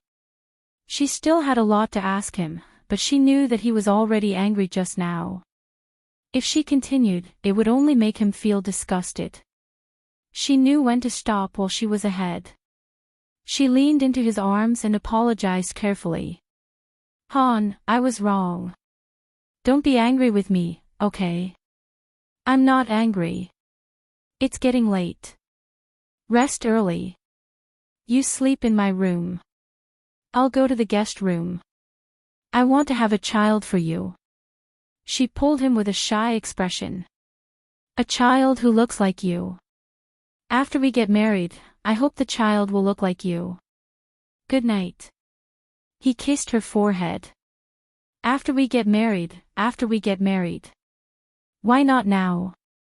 Was she not attracted to him at all? Su Yunqian was very angry, but she still smiled and said goodnight to him. Bailey Han walked towards the door. In the next moment, Su Yunqian suddenly screamed, "Ah, snake, a snake." Bailey Han quickly turned around. The little green snake was dancing in the living room. When it heard a woman scream, it quickly crawled in the direction of the sound. "Snake, snake, Han, get it out of here." The woman's shrill screams resounded throughout the room. She jumped back. She didn't know if it was because she was panicking too much, but she slipped and fell. Bailey Han rushed forward and caught her in his arms. "Ah!" She screamed again. Her beautiful face was distorted with fear and pain. Snake, bit me, Bailey Han's heart sank. He held her waist with one hand and quickly attacked the little snake's weak spot with the other. He crushed the snake to death with his bare hands. Butler, inform the doctor that Miss Sue has been bitten by a snake. Ah. Okay. After more than 10 minutes, Suja rushed over. Fortunately, the snake's venom was not very strong. He removed the snake's venom and bandaged her wound. He whispered, "That's strange. Why did a snake suddenly come out of your room?" Bailey Han was also very strange. His face turned ugly and he ordered the butler, "Clean the villa tomorrow. If you let those dangerous things sneak in again, you don't have to work anymore." "Yes, young master." The butler's old face was very pale. Su Yunqian was most afraid of snakes. She didn't dare to live here anymore and insisted on going home. Bailey Han was worried about her, so he carried her to the car and personally sent her home. A small figure stood in front of a window on the second floor with a disdainful look on her face. She looked at the taillights of the car disappearing into the night and snorted coldly. "If you want to be my mommy, you have to ask me if I agree." Poor Xiao Qing, he was crushed to death by daddy. Xia Dong was very happy. She actually received a text from Bailey Han last night. In the text, Bailey Han thanked her for the gift she sent him yesterday. He liked it very much. In order to express his gratitude, he invited her to the hotel for dinner and made an appointment to meet at 7:00 in the evening in room 305 of the hotel. This was a breakthrough. Tonight, she would take the opportunity to negotiate with him again. Xia Dong hummed happily and changed into different sets of clothes in front of the mirror. Xiao Bao was very curious about her unusual behavior. "Mom, are you going out on a date?" "Yes, Bailey Han asked me out." Xia Dong already regarded her son as her ally and no longer hid it from him. His small round face puffed up and his big eyes blinked. He said, "Mommy, do you want to call him first to confirm? What if he's just joking?" That's not very good. I'm afraid that I'll give him the impression that I'm anxious and I'm rushing him." Although in fact, she was really anxious. "Oh, that's right. Then you go on the date." Little Bun touched his chin and commented with a smile, "Although this dress is sexy, it's not revealing. It's very suitable. I'll take it." Yes, I think so too." "Then I'll take it. Son, take good care of Xiao Guai. I'll be leaving first." Xia Dong kissed her son on the cheek and happily went out. When she reached room 305, Bailey Han was still not there. A waiter brought her a drink. She didn't even look at it and gulped it down. After waiting for a while, Bailey Han was still not there. She raised her wrist to look at her watch. Strange, it's already 7:00. Why isn't he here yet? She didn't know why, but she felt a little hot and irritated. She was too lazy to think about it and directly dialed Bailey Han's number. "Hello, Bailey Han, this is Xia Dong. Have you left?" "I'm already at the hotel." Bailey Han was already on his way home. When he received the call, he was puzzled. "What hotel?" Xia Dong was even more irritated and her voice involuntarily rose. "Didn't you ask me to meet at Grand Hyatt Hotel's room 305 last night? I never asked you out." Bailey Han thought she was playing tricks again. After saying this, he was about to hang up when he suddenly heard a scream from the phone. The phone in Xia Dong's hand was suddenly snatched away and thrown to the ground. She was also slapped in the face. "Who are you? What do you want?" Xia Dong angrily looked at the 5 men who suddenly barged in. They all had colorful hair, pierced ears, shiny earrings, and cigarettes in their mouths. They all look like delinquents. B*TCH, didn't anyone tell you that this is our territory? How dare you barge into our room? Do you want to die? A man with blonde hair spat out the cigarette in his mouth and said fiercely. Did she accidentally barge into someone else's territory? That's not right. Didn't Bailey Han ask her to meet here? She thought for a moment and said calmly, sorry, I'll leave now. She walked towards the door. When she was one step away from the door, someone grabbed her arm and threw her towards the sofa. She quickly adjusted her body and steadied herself with one hand on the table. B*TCH, you want to leave? It's not that easy. Since you're here, stay. Play with us for a bit. The five of them smiled wretchedly and approached her step by step. Awesome novel, Songshu 566. Chapter 61. Bailey Han heard the screams on the phone. He called Xia Dong's name several times, but there was no response. He had a bad feeling. Without hesitation, he turned the car around and drove in the direction of the Grand Hyatt Hotel. His hands gripped the steering wheel and his fingers began to stiffen. He actually felt nervous and worried. The phone rang and he quickly picked it up. It was Su Yunchen's voice. "Ah Han, my leg hurts. Can you come over and keep me company tonight?" He frowned slightly. "Yunqian, I told Xiao Yi that I would go home and have dinner with him. I'll come over to see you tomorrow." "Okay then. Are you home now?" "Not yet. I'm on the way." "Then I won't talk to you anymore.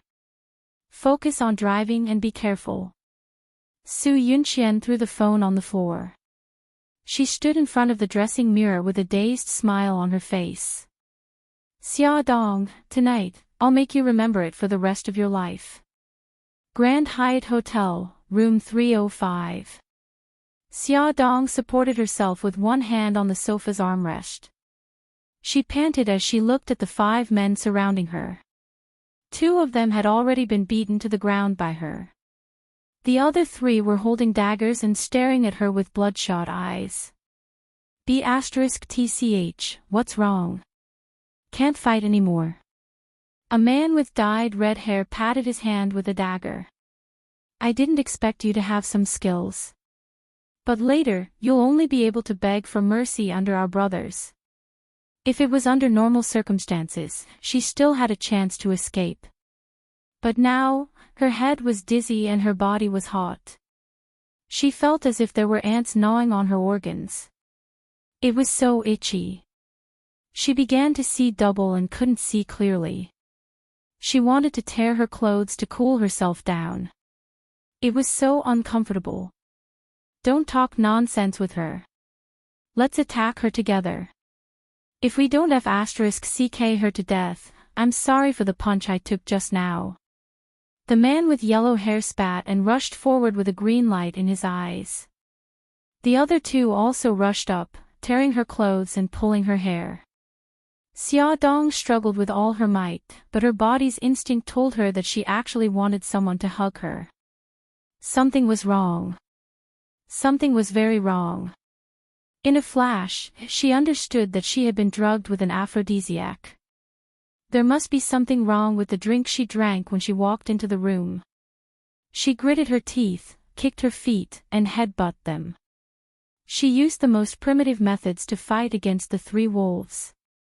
However, the effects of the drug were about to reach its peak. Her resistance was getting weaker and weaker. Her clothes were all torn off, revealing her white and tender skin. Damn, this bitch's figure is really good. His skin is so smooth. Move aside, I want to be the first. What, first or second? Why don't the three of us do it together? Look at her upper and lower body, they're just as mesmerizing, they said unbearable words as they climbed onto her body. At this moment, the room door was suddenly kicked open. Bailey Han rushed in and kicked two of them over. The man who was on top of Xia Dong's body had his entire row of gums broken. He rolled to the side and vomited. His mouth was full of blood mixed with broken teeth. Damn, who are you? How dare you meddle in our business? The three injured men, in addition to the two men who had been struck down by Xia Dong, all got up and rushed forward without a care for their lives. Bailey Han quickly took off his jacket and covered Xia Dong's body. His fierce punches and kicks quickly attacked the five men. His movements were fast and ruthless. With a few cracking sounds, the five men's leg bones were all broken. The most miserable one had all his ribs broken. The five men lay on the ground and cried. Their bodies were covered in blood. His fierce and bloodthirsty gaze swept across them. If there's a next time, I'll break your necks. He carried the trembling Xia Dong and strode out. When he walked out of the room, he called the police and asked them to deal with these scumbags. So hot, so uncomfortable.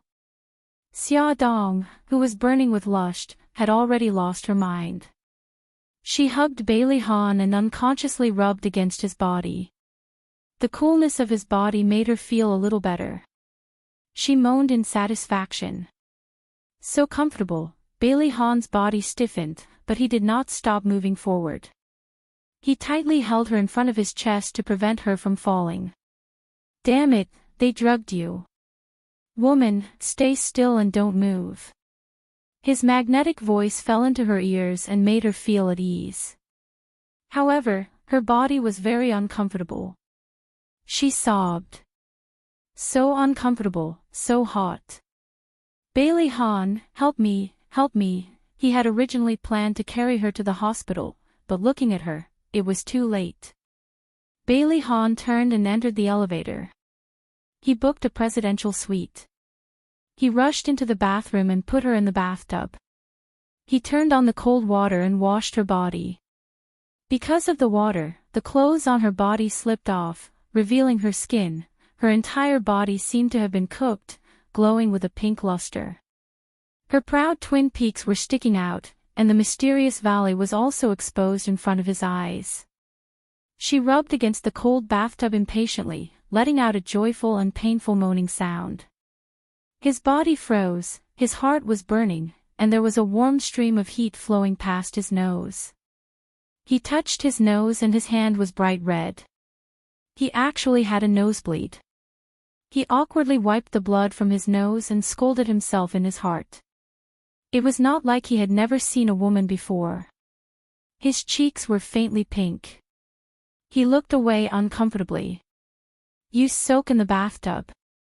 I'll be outside. If there's anything, call me. He slammed the door and sat on the sofa, holding back his anger. The water in the bathtub was still splashing. Bailey Han's mind could not help but think of that seductive scene. His throat moved. He picked up the wine on the wine rack and poured a full glass. The burning feeling dissipated a little. He drank a few more glasses. His body finally calmed down, but his mind was not clear because the wine he hurriedly took was the highest concentration. Bailey Han knew that he was drunk and his head was starting to feel dizzy. Thus, he held his forehead and walked to the bedside, intending to rest for a while. Soon, he closed his eyes and his mind entered a state of chaos. At this moment, the bathroom door opened. Xia Dong walked out naked and dripping wet. Water, I'm so thirsty, she touched the bottle on the table. Without even looking, she picked it up and drank 2 mouthfuls. She smacked her lips and sighed in relief. She finally felt much better. However, why did her head start to feel dizzy again? Water, wine. Damn it, she drank the wine as if it was water. The dryness and heat in her body had not completely dissipated. She started to feel dizzy again. She stumbled to the bed and accidentally fell into a warm embrace. Bailey Han was pressed down. He frowned uncomfortably and wanted to push the person on top of him away, but she hugged him tightly instead. The two people who were delirious hugged each other just like that. The soft and delicate body in his embrace rubbed against him uneasily, and soon, it ignited the fire in his body.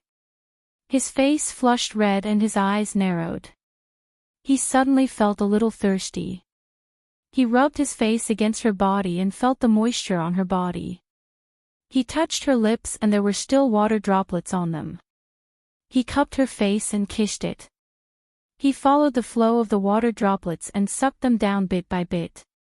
His body also started to burn. The desire in his body was awakened.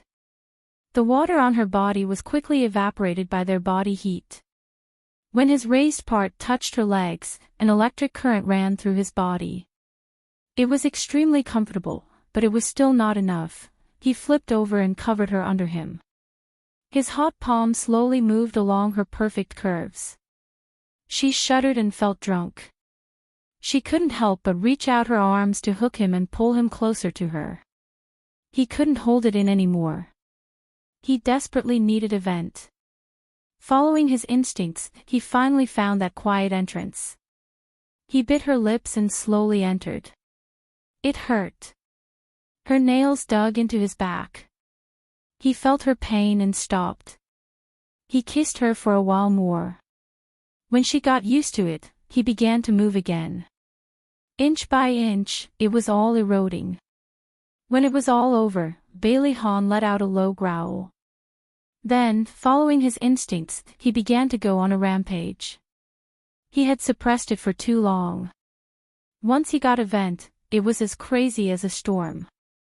The next day, Xia Dong woke up first. She felt sore all over, as if her bones were falling apart. She also felt like she had been run over by a car. She was so tired that she didn't want to move. She forced herself to move her body. She actually touched a naked chest. She suddenly looked to her side. Bailey Han was sleeping peacefully beside her.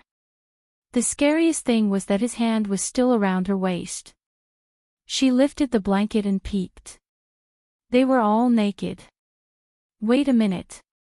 She reorganized her memory. She was drugged and attacked. Then, someone rushed to save her. Then, she was thrown into the bathtub.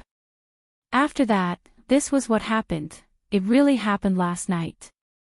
It wasn't a dream.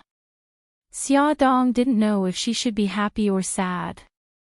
She took deep breaths and exhaled several times before she calmed down.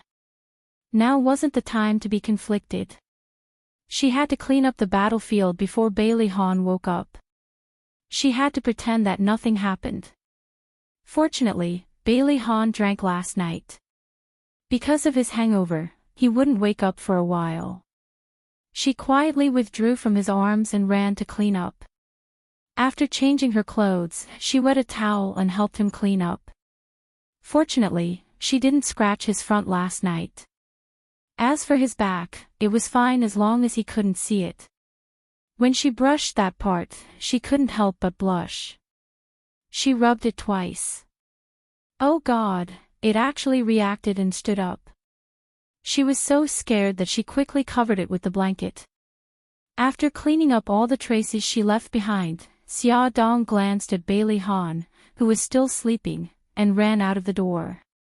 Her body was still hurting, but she couldn't care less. She called the company and asked for a leave of absence. When Xia Dong got home, she realized that she hadn't been home all night. The children were very worried. Xiao Bao even mobilized Jiang Dao to look for her. At 11:00 last night, Xiao Bao couldn't get in touch with her, so he sent Jiang Dao. Jiang Dao rushed to the hotel just in time to see the police taking away a group of criminals. He guessed that his mom had fallen into a trap. Fortunately, his mom was fine. Xiao Bao regretted not being more vigilant in time. He definitely wouldn't let those bad guys off. Xia Dong roughly explained what happened last night. Of course, she skipped the part where she had sex with Bailey Han. Mom, you must be tired. Get some rest, Xiao Bao said considerately. When she got back to her room, Xia Dong still hadn't calmed down. She called Yi Siki and confided, "Yezi, I succeeded, but I'm not happy at all. I wanted to persuade him to do IVF with me, but I didn't expect that we would still have sex." Yi Siki comforted her, "Since it already happened, don't think too much about it. Anyway, he was willing." Beauty novel, Songshu 566.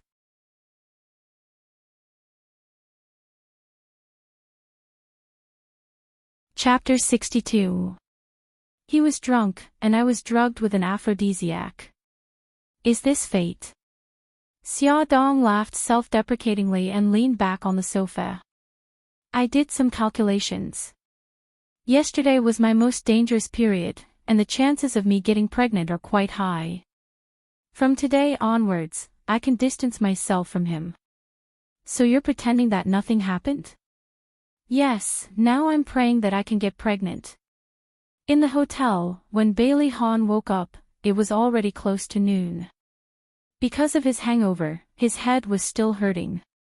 He leaned against the headboard and rested for a while before he remembered that he had thrown Xia Dong into the bathtub last night. He casually lifted the blanket and wanted to get out of bed, but he quickly pulled the blanket over himself. What was going on?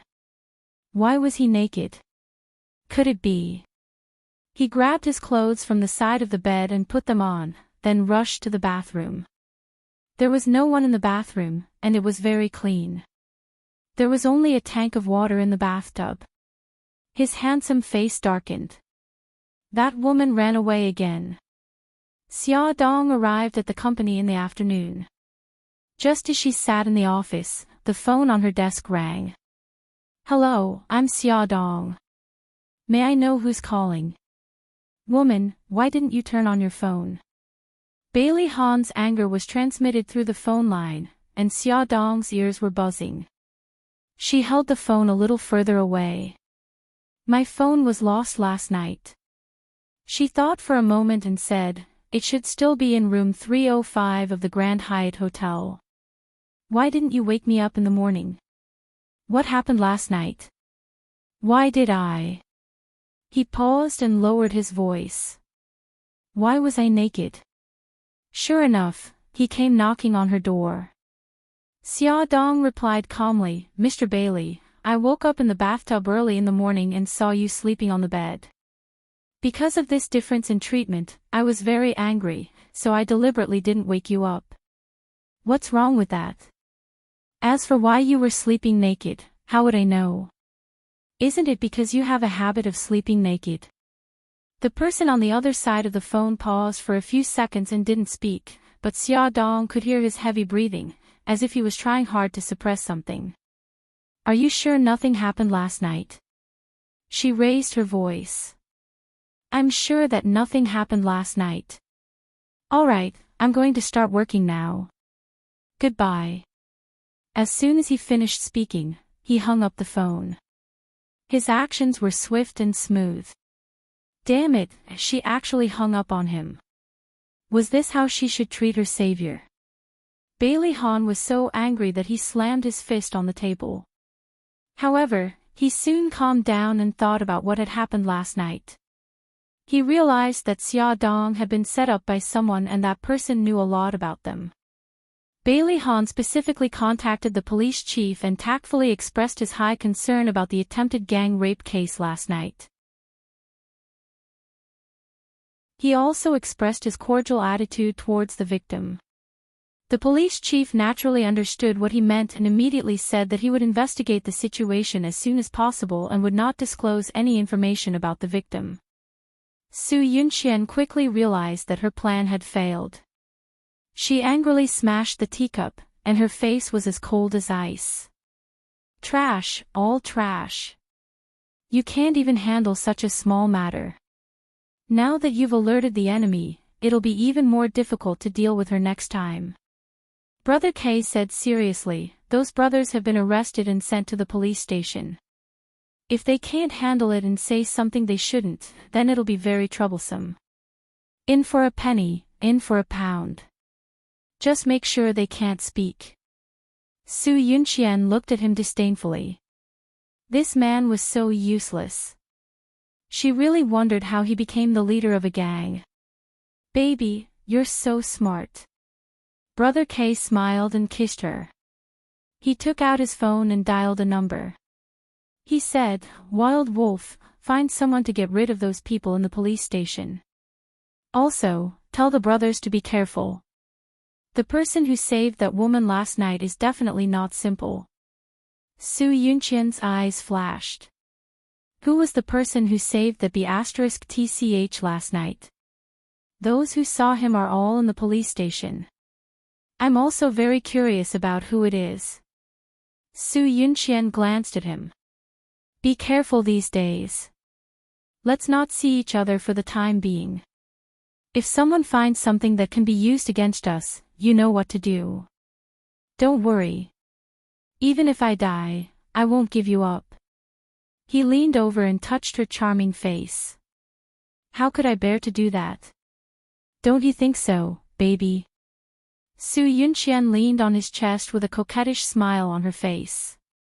You're just making me happy. But there was a flash of darkness in her eyes.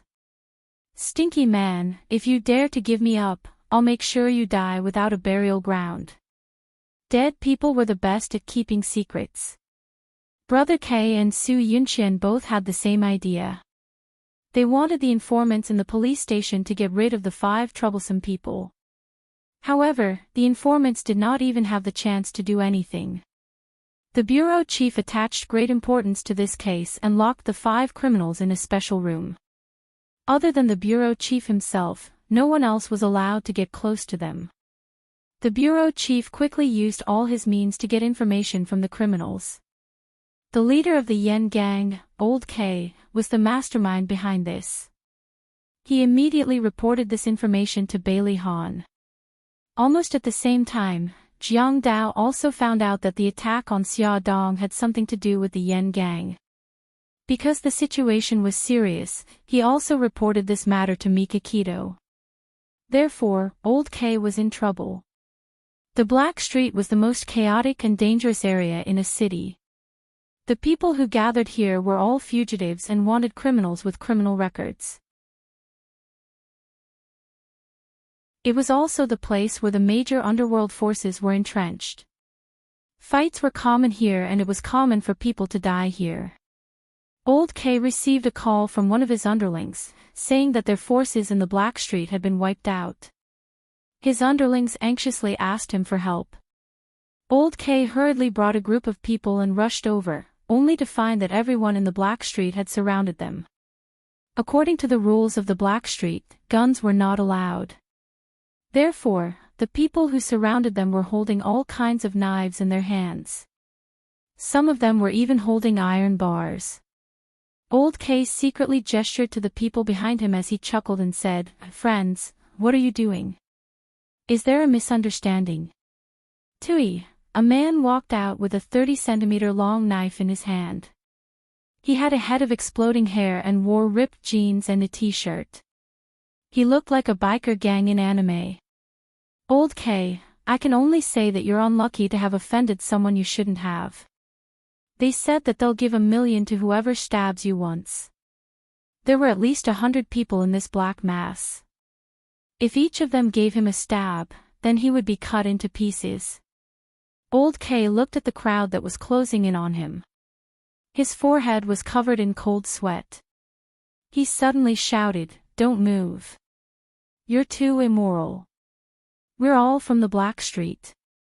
Why are you siding with outsiders? You can only blame yourself for offending someone too powerful. We can't afford to offend him." After the exploding head roared, he swung his long knife at Old K. "Yeah, Old K, don't blame us. We had no choice.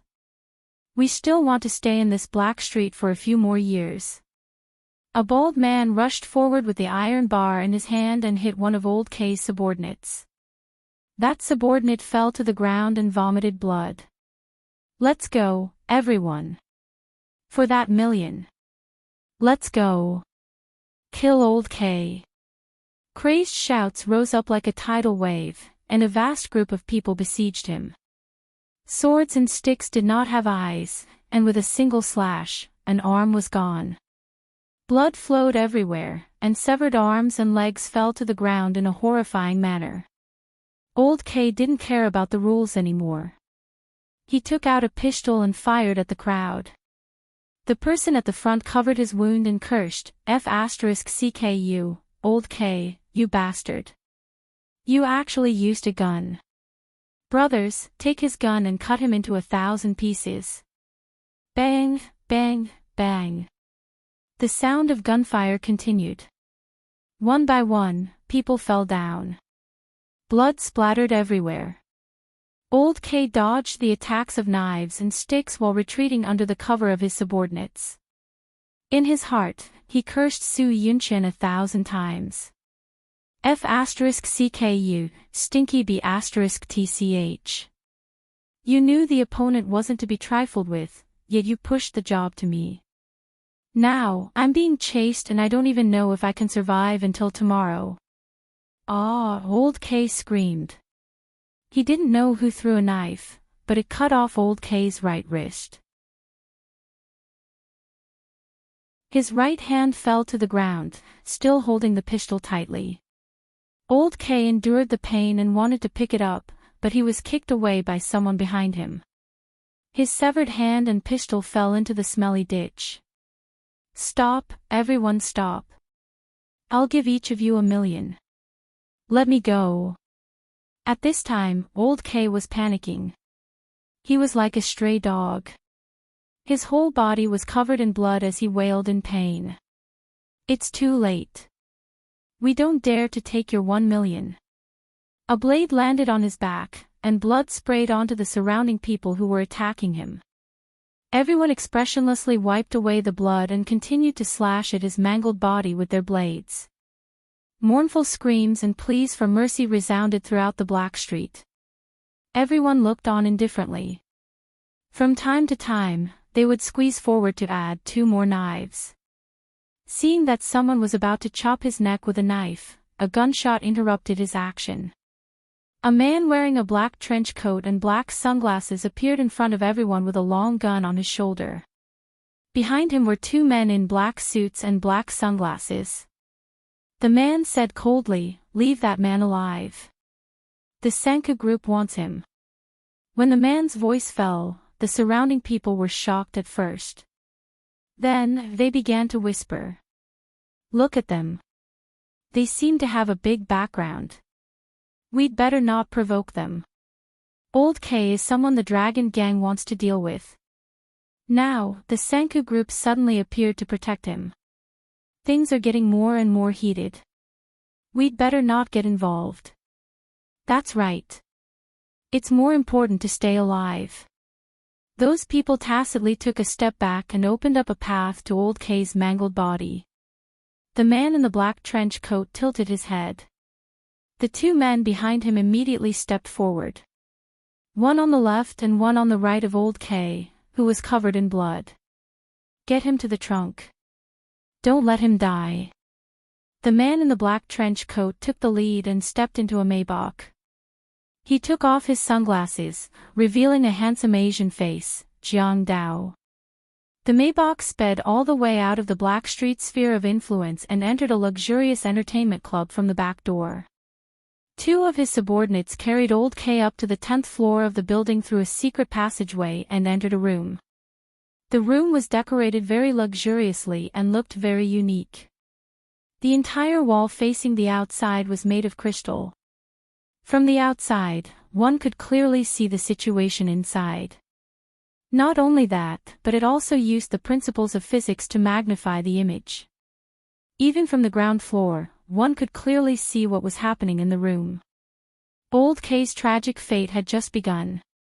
Come and see, Hongcha 866.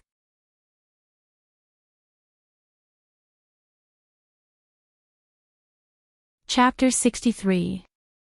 Although he was bleeding all over, his vitals weren't injured, so he was still conscious and knew that he was taken away.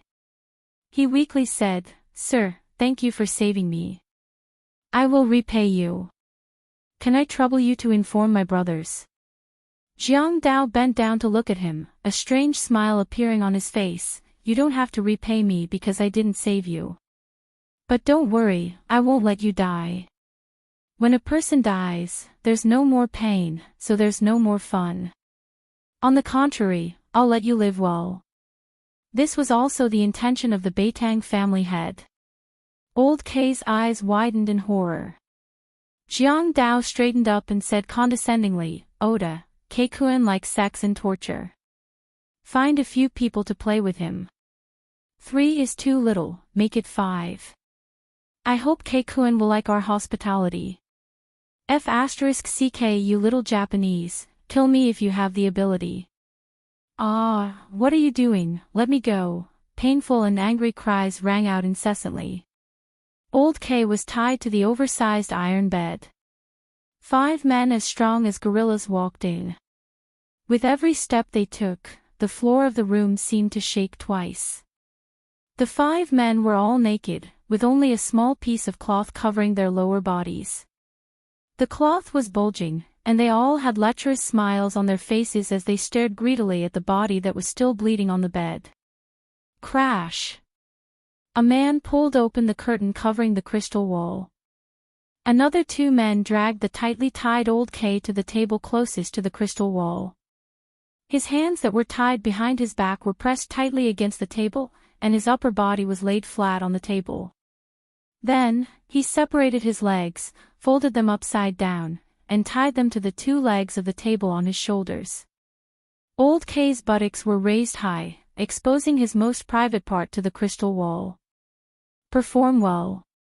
Your every move will be projected on the crystal wall for everyone on the street to see. Jiang Dao's cold voice came from outside the room. Old K could see the building on the opposite side of his face. A man pounced on him and pried open his buttocks, a second man forced his mouth open, a third. There was also a sound system installed in the room, recording all the voices of the people downstairs. Ah, my God, what's with that strange wall? Is it a new electronic screen? What's with the heavy movie playing on the screen? That little bottom is so despicable. He's clearly in so much pain, yet he's still seducing the 5 little top guys. Oh, 6p. However, the characters here don't seem to have any beauty. The man below is covered in blood, and the 5 men are too majestic. A lot of mocking and teasing words were transmitted to old K's ears through the sound system. He was so ashamed that he wanted to bang his head against the wall, but they wouldn't give him the chance. The 5 of them were like machines, torturing him over and over again. Blood mixed with the white and murky liquid sprayed everywhere. His body, hair, face, and mouth were all covered with that kind of fishy, pungent liquid. Old K's body had been injected with a strong aphrodisiac. He was clearly in great pain, but he still couldn't help but twist his body to accommodate their movements. The 5 men's mission was to humiliate old K. Not only did they want to ravage him, but they also wanted to make him reach the height of his shame and sweep his dignity into the trash can. Death became his most extravagant wish. He was now in a situation where he couldn't live, but neither could he die.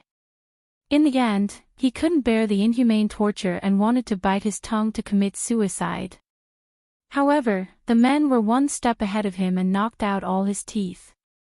Old K screamed in despair. Reality proved that his despair was correct. From then on, he embarked on the path of selling chrysanthemums. Even though old K's fate was so miserable, he still didn't betray Su Yunqian. This was because his trump card was in Su Yunqian's hands. If he didn't want his family to die with him, he had to keep his mouth shut.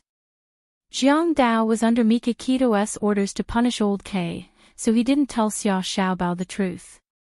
After all, some things weren't suitable for children. Therefore, Xia Xiaobao didn't know that old K had embarked on the path of selling chrysanthemums. He heard from Jiang Dao that old K was killed by people from the Black Street.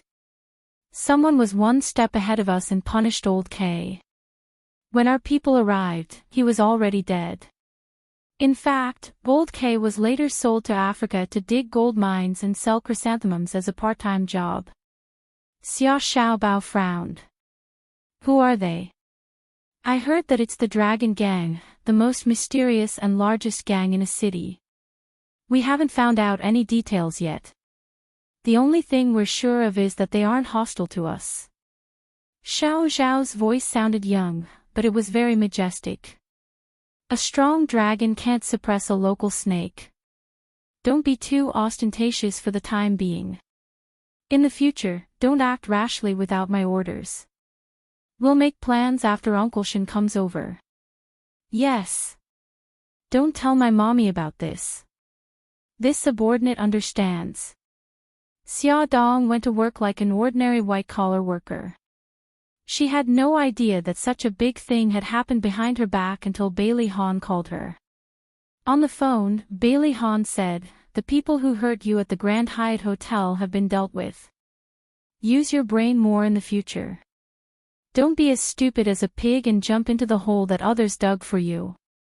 Hey, how can you say that? Xia Dong was about to protest when Bailey Han hung up on her. What's wrong with this person? Is there something wrong with his brain? Before she could finish criticizing him, a piece of news on the internet caught her attention. Blackstreet gang members fight, gang leader gets stabbed 100 times, blood flows on the streets. She clicked on it and saw that the gang leader of the Yen Gang, Old K, had been hacked to death by people on the Blackstreet. Then, the news detailed Old K's crimes over the years. It was said that he was involved in murder, arson, rape, and robbery. It could only be said that this guy deserved it. Xia Dong sighed.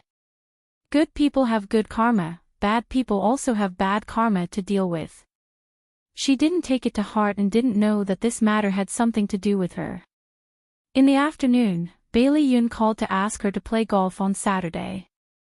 She thought that she had nothing to do on Saturday and that it would be good to go out and relax, so she set a time to meet up. The weather on Saturday was very good. Xia Dong sent the two children to her aunt's house and drove to the resort. She didn't know that the person she couldn't avoid was waiting for her at an unexpected place. The people from the resort led her to the golf course. From afar, she saw Bai Liyun, who was dressed in sportswear, holding a golf club in his hand. He faced the golf ball and swung it elegantly. On the endless lawn, the ball slowly went into the hole. Xia Dong smiled and clapped. Nice shot. Bailey Yun turned to look at her. She was wearing a sportswear with short sleeves and a short skirt that exposed her knees. Her long hair was tied up in a ponytail. She looked fresh and cute, like a lively high school girl. Bailey Han raised his eyebrows and whistled, not hiding his admiration for her figure. His slender foxy eyes were full of smiles. Do you want to compete? Forget it. Xia Dong waved her hand. I'm just a rookie. I don't dare to compete with an expert like you. Otherwise, I'll lose badly. She held the golf club with both hands and swung it at the ball. She had the demeanor of a female general, but unfortunately, the ball went too far, and hit Bailey Yun's ball. Bailey Yun was convulsing with laughter. Xia, you're such a genius. You actually hit my ball. How did you manage to deviate so far from the track? You're simply too talented, ha ha ha. Xia Dong shrugged nonchalantly. You're funny. This is just my normal performance. If you're interested, I can teach you. It's a free kiss. Ha ha ha. Bai Lian hugged his stomach and burst into laughter. He wanted to roll around on the grass. Xia, you're so cute. All my troubles are gone when I see you. You're the happiest person in my life. All right, seeing that I can eliminate your worries, shouldn't you provide me with a reward? She looked at him with a smile. She stretched out her hand and spread it open. It was obvious that she was up to no good. He crossed his arms and took 2 steps back vigilantly. He shouted exaggeratedly, "What do you want to do? I'll make it clear in advance. I sell my skills, not my body." Xia Dong rolled her eyes. "Don't worry. I'm very kind. I won't force you to do such inhumane things." "Then what do you want as a reward?" She blinked. "Teach me how to play." "Master, please accept a bow from your disciple." She put down the baseball bat, clasped her hands together, and bowed respectfully. "Well said, well said. My good disciple, bring me a drink first." Bailey Yun shamelessly began to exercise his authority as a master. "All right, wait for me, master." Xia Dong ran to the rest area. Her ponytail swayed behind her back. She was so youthful and beautiful. Bailey Yun's smile widened. "Master, take a look at what you like. Pick whatever you want." Xia Dong ran back with a pile of drinks and stuffed them all into his arms. Bailey Yun's mouth twitched. He casually picked a bottle and handed it to her. "Thank you, master." With a bright smile and a clear voice, Bailey Yun began to feel guilty for ordering her around. He coughed twice and said, "Take a break for a few minutes. Then, repeat what you did just now. I'll see what the problem is." "Okay, master." She rubbed his shoulders obsequiously. "Thank you for your hard work, master." All right, stop flattering me. I have a creepy feeling." Xia, you're not playing any tricks, are you?" Bailey Yun shrugged his shoulders in disgust. "Master, I'm too sad to hear you say that. I just want to respect you and be filial to you." She pouted her red lips and said pitifully. "Stop," the word filial came out. He wailed and raised his hands in surrender. "I give up. I apologize. I shouldn't have laughed at your terrible skills. Put away your weak and helpless expression. It really doesn't suit you." "Well said," she smiled and patted his shoulder. The next issue of our magazine's exclusive interview is with the popular female star Lin Weiwei. The magazine discussed it with her agent but was rejected. "I remember that you have a close relationship with her. Can you help her?" "Hey, you didn't agree to play golf with me because of this, did you?" Bailey Yun glared at her unhappily. "How could that be? I'm more than happy to have the handsome and suave second young master ask me out. How could I have such impure thoughts?" She blinked innocently. "So, you can help, okay? Okay. It's just a matter of a phone call." Bailey Yun really didn't know what to do with her. He handed the club to her in a bad mood. "Let's play." Welfare, Songshu 566.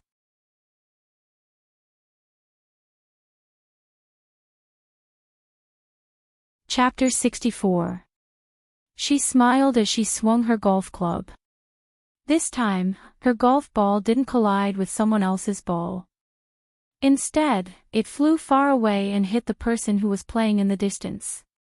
That person's shoulder was hit and he naturally turned around. Then, Xia Dong had the urge to throw herself on the ground. Bailey Han. Damn it. Who could tell her why Bailey Han was here? Of course, Bailey Han saw her as well. His obsidian-like eyes flashed with complicated emotions. He said a few words to his partners who were playing basketball with him, then walked over to Xia Dong and the others. Xia Dong covered her face. She didn't want to see anyone. Bailey Yun's hand landed on her shoulder and he sighed. "Just based on your golf skills, I'm deeply ashamed. Bailey Yun. If you mock me again, I'll bite you to death." Bailey Han was walking over. He was walking towards them. She was already very frustrated, but this guy was still adding fuel to the fire. Bailey Yun looked meaningfully at the person who was walking towards them. His lips curled into a faint smile. "Don't worry, I'm here. Besides, I only hit him. He won't go so far as to kill you. Sob sob. Give me a piece of tofu and I'll just kill myself. Bailey Han was wearing a set of white sportswear. The bright color made him look less cold and hard than usual. Instead, he looked more casual and at ease. Taking advantage of the endless lawn, he slowly walked over. It really did give off the feeling of an orchids and jade trees. However, his voice was as cold as ever. Your bowl. There was no expression on his face. His deep black eyes looked at Xia Dong. He stretched out his arm and slowly opened his palm. In his palm was the golf ball that she had just hit. So, he wasn't here to pick a fight, but to return the ball. Xia Dong's brain instantly stopped working. Thank you. She reached out to take the ball from his palm. Her fingers brushed across his palm, and he immediately felt a numb feeling flowing through his palm. His heart tightened, and he quickly grasped her hand, wrapping her hand in his palm as well. Xia Dong's body stiffened. She tried to pull her hand away but couldn't. Bailey Yun took a step forward and put his arm around her waist in a protective posture. There was an apologetic smile on his face. Brother, Xia's golf skills aren't good. She didn't mean to hit you. Please forgive her. Yes, it was an accident. I'm sorry. Please let go of me. Bailey Han looked at Bailey Yun's hand around her waist. Xia Dong. Bailey Han, stop right there. Bailey Han pulled her forward a few steps and finally stopped. Right here. I'll teach you how to play. Let go. I don't need you to teach me. I already have a master. Xia Dong used her left hand to pry his hand away. Brother, Xia has already acknowledged me as her master. I won't trouble you anymore. Bailey Yun followed over. He had a smile on his face, but his eyes were cold. Bailey Han's aura became even colder. He glared daggers at Xia Dong. Since you hit me, you have to apologize. I've already apologized. You're not sincere enough. I won't accept it. What do you want? Xia Dong didn't understand what was wrong with him. Learn from me until the ball goes into the hole without hitting anyone. I'm responsible for your lethality. He crossed his arms and looked at her coldly. You're joking, right? I've never joked. Hold the cue stick. He didn't wait for her to refute. He pushed the cue stick into her arms and ordered coldly, start now. She was angry and glared at him. Why should I listen to you? He said leisurely, because your ball hit me. As the victim, I have the right to ask for compensation. Bailey Yun blocked him. Brother, Xia has already said that she's not willing. Don't force her. Two equally outstanding men, one on the left and one on the right, stood opposite Xia Dong, staring at each other with murderous gazes. She could almost feel the electric currents converging in the air, and she, who was sandwiched in the middle, felt immense pressure. She quietly took a step back with her right foot and retreated. Bailey Han grabbed her waist and said casually, deserted island. Xia Dong immediately froze. This despicable iceberg man actually threatened her. But she just had to be threatened by him. Bailey Han said again, did I force you? She smiled stiffly. No, why would you? Since you didn't, let's start. Relax your body, put your right hand here, and put your left foot like this. Bailey Han completely ignored Bailey Yun and guided her movements seriously. Bailey Yun was furious. He glared at Xia Dong with disappointment. Xia Dong smiled at Bailey Yun to please him. Before her smile was complete, Bailey Han turned her cheek away. Focus when you're playing. Bailey Yun angrily threw the cue stick and left. She sat in the rest area and watched as that person placed his hand on her waist and helped her to correct her posture. She watched as he held her arm and helped her swing the cue stick. Baileyun was so angry that he threw the ball and turned to leave. He drove his flashy car and sped away like a gust of wind. Bailey Han saw Baileyun explode in anger from the corner of his eyes. The corners of his lips curled up and he leaned closer to her. Unknowingly, his voice became gentle. Hold the cue stick like this. Look over here and aim. Very good. Xia Dong took a step back according to the method he taught her. She accidentally stepped on his foot and quickly apologized. I'm sorry. When she turned around, she realized that the two of them were so close that she could feel his body temperature and hear his heartbeat. Almost instinctively, Bailey Han hugged the woman in his arms. When he realized what he had done, Xia Dong had already raised her hand and slapped him. I am sorry. I suddenly remembered that I still have something to do. I'll leave first. Xia Dong didn't dare to look at his livid face and ran away. When she ran far away, she suddenly remembered that her things were still on the court and ran back. Bailey Han was still standing in the same place. There was no expression on his face, but the murderous aura that he released made the people around him afraid to come close. Xia Dong rushed over and grabbed her things. She laughed awkwardly and was about to sneak away again when he grabbed her wrist. You hit me and you want to leave just like that? What else can I do? Do you want me to stay and wait for your revenge? Treat me to afternoon tea. He said that he wanted her to treat him, but he didn't give her any time to answer. He grabbed her wrist and left. She shouted anxiously from behind, Fine, I'll treat you. I won't go back on my word. Please don't run so fast, okay? When she was dragged into Bailey Han's Rolls-Royce, Xia Dong was already out of breath. Bailey Han, what do you want? Afternoon tea, he answered calmly. Buckle your seatbelt. Xia Dong didn't have the strength to complain and buckled her seatbelt. The Rolls-Royce drove out of the resort. Bailey Han said, Let's go to the top of the mountain. Let's go to the shallow beach. You can see the sunset there. Since she couldn't avoid the fate of having afternoon tea with him, she should at least choose a place that she liked. The host is treating. Of course we choose a place that the guest likes, he retorted lightly. Since the host is footing the bill, why can't the host have the final say? We'll go to the shallow beach today. We'll go to the top of the mountain next time when you treat. He suddenly turned to look at her. Are you hinting that I can ask you out for tea another day? I'm just saying. Don't take it seriously. Bailey Han smiled slightly and changed their destination. He drove to the shallow beach and found a quiet and elegant tea house. The tea house was close to the sea. Standing in the corridor, they could feel the sea breeze and hear the sound of the tide. They chose a table near the balcony. A beautiful woman in a cheongsam ordered tea elegantly and blended into the surrounding atmosphere.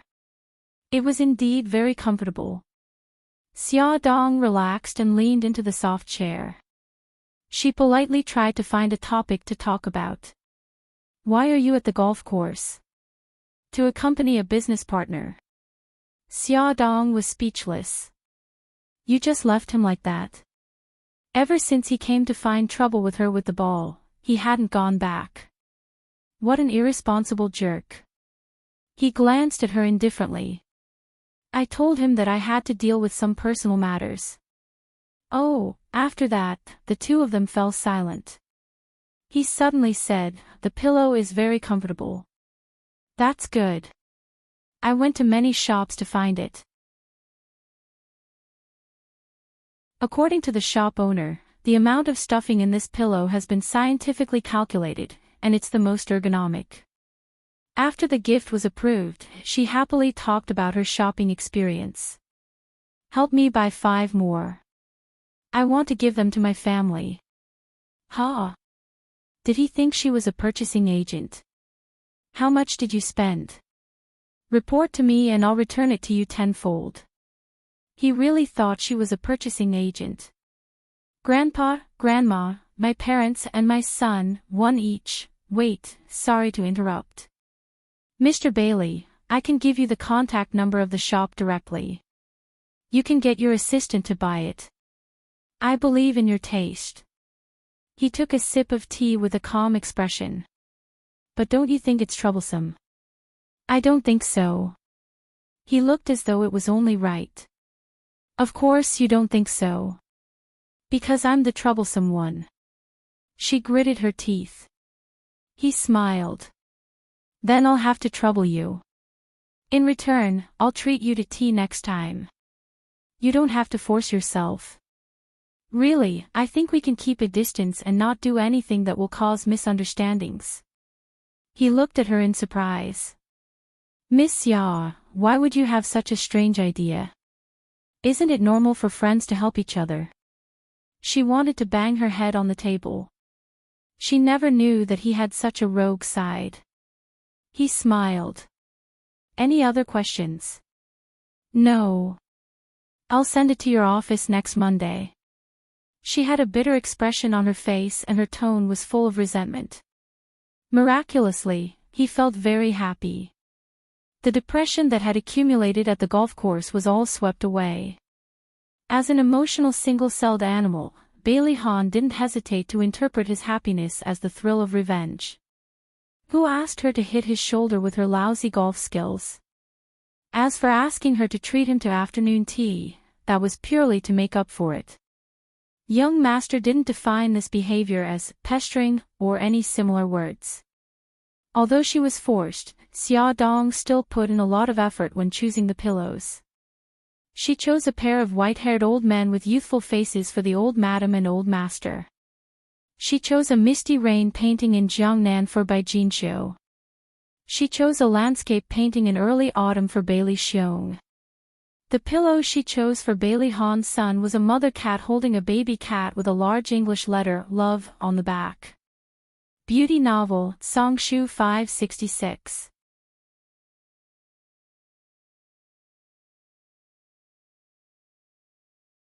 Chapter 65. On Monday, Bailey Han looked up at the door of his office every hour or two. It was not until the afternoon that his secretary knocked on his office door with a big box in her arms. There were 5 pillows, and all of them were very beautiful, especially the one for his son. Bailey Han regretted not getting one more for himself. Although he already had one in his office, he could have gotten another one to use at home. Xia Dong had just finished a meeting when her phone rang. It was Bailey Han. My family likes the pillows you chose. To express my gratitude, I'll treat you to dinner tonight. Do you have time? Xia Dong raised her eyebrows. I don't have time tonight, tomorrow night, or even Friday night. She had to go home to accompany her son and daughter. How could she have time to accompany him? It's okay. I'll make an appointment for Saturday. His attitude was so good that there was nothing to say. There was no sign of anger at all. This made Xia Dong panic. Could it be that he wanted to pursue her? No, that's not right.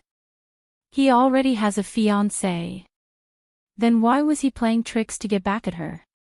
Okay. She gritted her teeth. Before she was completely sure that she was pregnant, she couldn't be too ruthless. It was as if Bailey Han had been possessed. He was a completely different person. He was so gentlemanly and polite. After she entered the dining room, he even pulled out a chair for her. When they were eating, he even carefully put food in her bowl.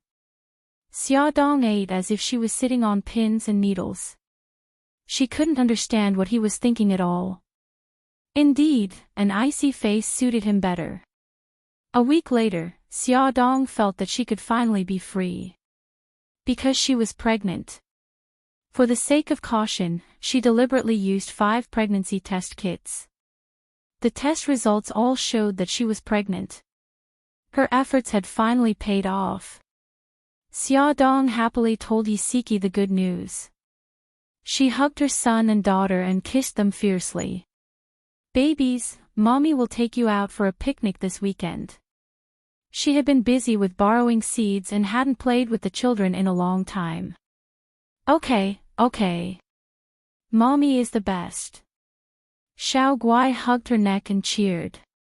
"Mom, did you pick up money on the street? Did you get a raise? Got a promotion? Or did you win a prize?" Xiao Bao asked with a doubtful look on his face. Xia Dong giggled. No. Mommy just wants to go out and play with you." She had another plan, and that was to kick Bailey Han out of the picture. No matter what his motive was, he would definitely not get close to her in the future after seeing her worst side. Xia Dong arranged to meet at a bar. She was wearing a sexy spaghetti strap dress, heavy makeup, and a wine-red wig as she appeared in front of Bailey Han. She leaned on his arm flirtatiously and said in a coquettish voice, "Hey, handsome, why are you here alone? Do you want me to have a drink with you?" Bailey Han looked at her coldly and let her hand wander from his shoulder to his chest without saying a word. "Handsome, since you're not saying anything, I'll take it as a yes." She smiled flirtatiously and pushed a glass of wine in front of him. She pouted her sexy lips and said coquettishly, "Come on, let's have a drink, okay?"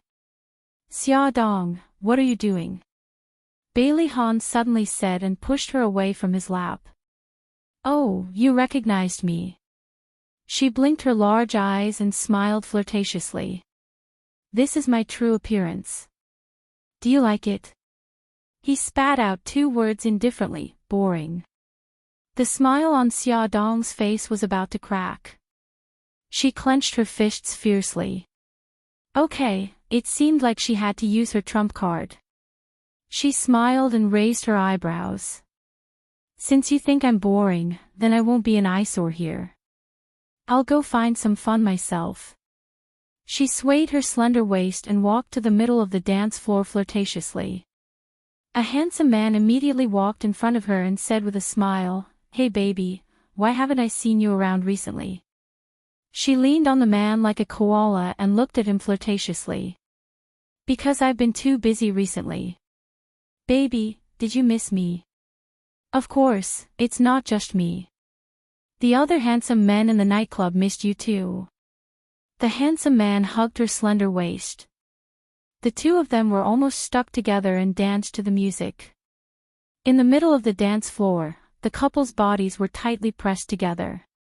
Bailey Han noticed that the man's palm was supporting her waist and another hand was rubbing her back. As for her, she was looking at him tenderly, as if she was looking at her lover. After the dance, the handsome man kissed her cheek. Then, another handsome man went on stage. Bailey Han, who was watching from the side, couldn't stand it anymore. "Good for you, Xia Dong. Not only were you flirting with other men, you even danced. Not only did you dance, but you even changed to a second, a third, and a fourth. Do you still have any integrity?" The wine in the wine glass seemed to have turned into a bitter liquid. It tasted terrible. Bailey Han was very irritated. The music was so loud that it gave him a headache. The usually calm and rational young Master Bailey didn't care about his image and rushed to the dance floor with a fierce face. He grabbed Xia Dong's wrist and said, "That's enough. Come with me." Xia Dong flung his hand away and shouted angrily, "What right do you have to control me? You're not my boyfriend nor my husband. What right do you have to control me?" Her shout was especially loud. Everyone on the dance floor fell silent and focused their attention on the two of them. Bailey Han's face darkened. His handsome face was cold and he stared at her with a sharp gaze. "Say that again." Xia Dong raised her chin. "Say it again then. Who's afraid of who? You're not my boyfriend nor my husband. What right do you have to control me? What right do you have?" Bailey Han abruptly pulled her into his embrace and used his mouth to block her chattering little mouth. Wow, the people around them were shocked. His anger was transmitted through this kiss. He sucked and bit her lips fiercely until he tasted blood in his mouth. Only then did he soften his actions. After the initial shock, Xia Dong stomped on his foot heavily, but he nimbly dodged it. She bit his lips fiercely again, but he still didn't let go. Her right elbow struck his ribs fiercely. This time, he finally let go of her. Bastard, are you king addicted? Xia Dong didn't care about her image and scolded him loudly. She threw a left hook at his cheek. Caw! He suddenly grabbed her wrist, his eyes burning with anger. If you continue to mess around, I'll use the same method to shut you up. Wow, a group of infatuated women made a sound. They even whispered among themselves, that man is so manly. I want him too. Xia Dong rolled her eyes in her heart and sneered. If you're rude to me again, I'll sue you for sexual assault. Young master, don't forget that you have a fiancé. Although I like handsome guys, I don't like handsome guys who are taken. So, please don't pester me in the future. She flung his hand away forcefully and walked away in her 10-centimeter high heels. So he's a married man. Sigh, what a pity. Bailey Han's entire body exploded with a ruthless aura. His eyes were cold and his malicious eyes swept across the crowd. The people around him immediately scattered like birds and beasts. God, this man was too scary. That damned woman. No one had ever dared to speak to him like that. She actually despised him. Damn it. How could he like her? A woman like her who seduced men everywhere, he would find her dirty even if she was given to him. She had completely forgotten who had hugged and kissed her just now. After Yi Siki heard Xia Dong's story of dumping him, she mercilessly knocked her on the forehead. Aren't you going overboard? You just had a good time with him and now you're turning your back on him. This is a classic example of irresponsible behavior. Xia Dong shrank into the sofa. I'm not. I'm doing this for his own good. I don't want to ruin his relationship with Su Yunqian. Yi Siki gave her a look that said, go ahead and bullsh***. Alright, I admit it. It's mainly for me and the children. I don't care if he's really forgotten or if he doesn't remember what happened 5 years ago. I don't want him to find out about Xiao Bao and Xiao Guai and snatch them away from me. Yi Siki rolled her eyes. Haven't you thought of snatching him away and reuniting your family of 4? Xia Dong shouted exaggeratedly, sis, it's still daytime and you're already dreaming. Firstly, I don't want to get married. Secondly, what kind of person is Bailey Han? Why would he marry someone like me? Firstly, you don't want to get married because you haven't met someone you want to marry. Who knows, maybe Bailey Han is that person. Secondly, someone like you. What's wrong with someone like you? You're a high-class white-collar worker with an annual salary of a few $100,000. You can support yourself and your children. You're beautiful and capable. Only an idiot wouldn't fall for you. Yi Siki retorted in disappointment. Xia Dong hugged her and grinned as she rubbed her face against hers. That's because you're my friend. That's why you can see the good in me. But Bailey's family is so rich that they can rival a country. They want to marry a daughter from a wealthy family. Would they marry a commoner like me? It's not impossible for a sparrow to turn into a phoenix. Aren't there many commoner women among the British princesses? Xia Dong blinked. That's just an example. It can't be promoted as the truth. Yi Siki poked her arm and smiled slyly. What about Bailey Yun? I think he's very interested in you. Didn't he ask you out to play golf some time ago? Spare me. I only treat him as a good friend. Moreover, he's Bailey Han's younger brother. If I really develop feelings for him, it'll be so awkward. He's such a handsome and rich eligible bachelor. How can you not be moved by him? Isiki held her forehead speechlessly. Oh my God, you're wasting God's gift. I really wonder if you like women. Xiaodong smiled sinisterly. Then aren't you in danger? Isiki hugged her chest and stepped back. Sorry, I already have a husband and a child. I'm determined not to be gay with you. Xiaodong's expression turned serious. She said in all seriousness, anyway, I won't get married. Dear, let's not talk about this anymore, okay? Isiki froze. Xiaodong narrowed her eyes. I'm planning to take the children out for a picnic and fly kites this weekend. Do you want to come along? Sure.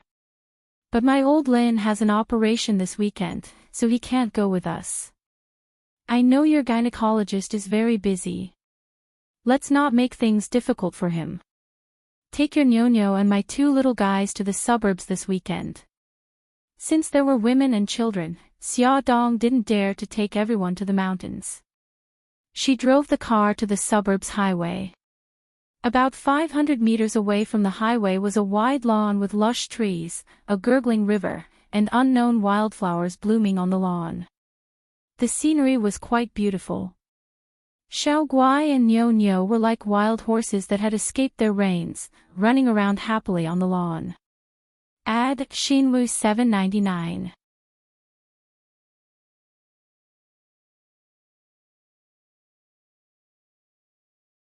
Chapter 66.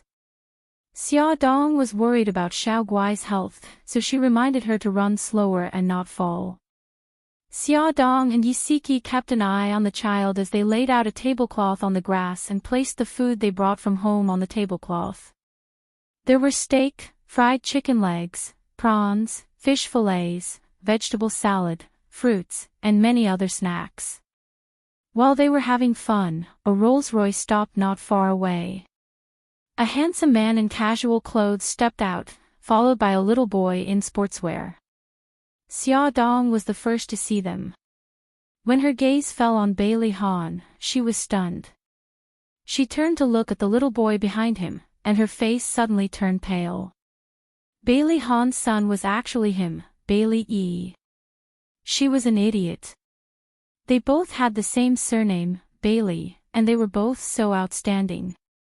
Why didn't she think of it? Isiki asked, Little Xia, what's wrong? Why do you look so pale all of a sudden? Bailey Han is here, and his son. Isiki turned around to take a look, then quickly turned around and put his hand on her shoulder. It's okay, don't be nervous. Didn't you say that in front of outsiders, the children should call you auntie? They're so smart. As long as you remind them, they'll understand. No, you don't understand. It's not just because of that. Xiaodong's heart began to turn cold. Her eyes were filled with desolation and helplessness as she muttered, He hates me. He hates me very much. He hates me for abandoning him. She would never forget Bailey Yi's lonely expression in the zoo, and the words he said. She knew that he hated her. Isiki looked at the helpless Xiaodong, and his heart ached. He hugged her and patted her back gently as he whispered, Little Xia, don't be like this. You still have Xiao Guai and Xiao Bao. Enemies were bound to meet on a narrow road. They were already in the suburbs, yet they still bumped into each other. Yes, I still have Xiao Guai and Xiao Bao. I can't do this. Xiaodong gradually calmed down. When she was ready to face them, Bailey Han and Bailey Yi had already walked past them. The father and son walked towards the empty lawn with the same cold expression. They looked straight ahead and did not even look at her. A large group of people followed behind them. Soon, servants held up umbrellas above their heads. Servants also set up folding chairs, tables, and food. Brother, look. It's Brother Yi. Is that handsome uncle next to him his daddy? Xiao Guai tugged at her brother's arm curiously. Xiao Bao also noticed them. Her eyes were fixed on the father and son. Her small lips pursed, hiding her anger. They actually dared to appear in front of Mommy. This was too much. Bailey E sat under the umbrella as the nanny served him attentively. Bailey Han looked around and then walked towards the river. His assistant, Lu Zihao, followed behind him with a document in his hand. As he walked, he read, "President, the survey results show that the lawn has a total area of 2,400 square meters. The lawn is 560 meters away from the road and 278.9 meters away from the river. What do you think about building a water park here?" Bailey Han suddenly turned around and asked him. "Will it be too far from the city?" Generally, amusement parks were built in the city with convenient transportation. This area has already been planned as the outer development circle of the city. Otherwise, I wouldn't have spent 20 million to buy this land. In addition, within a year, 2 highways will be diverted here, so transportation will be more convenient. Bailey Han had bought this land, but he had not decided what to do with it. His son's plan for the amusement park made his eyes light up. He brought his son along to inspect the site to see if it was suitable. The result was satisfactory. Building a water park was very practical. After telling Lu Zihao some things, he stood alone by the water and thought about things. From time to time, he heard the laughter of children. He knew that it was the child that Xia Dong and her friend had brought. He did not turn his head to look. He wanted to ignore everything about her and not let her control his emotions. However, Bailey E, who was sitting alone under the umbrella, could not help but look at them. They were flying a kite. Xiao Guai was holding the kite from behind, while Xia Xiaobao was running in front. When the kite was in the sky, he handed the string to her. "Brother is so nice," Xiao Guai giggled. Her crisp laughter echoed on the quiet lawn. She opened her palm and gave the chocolate in her hand to Xia Xiaobao. "Brother, this is your favorite chocolate. I saved it for you." Xia Xiaobao touched her soft hair. Nyo ran over with a pastry and stuffed a piece into each of their mouths. The 3 children pointed at the pastry crumbs on each other's faces and laughed. Hearing their joyous laughter, Bailey Yi's little face was expressionless, but his clear eyes revealed a hint of admiration.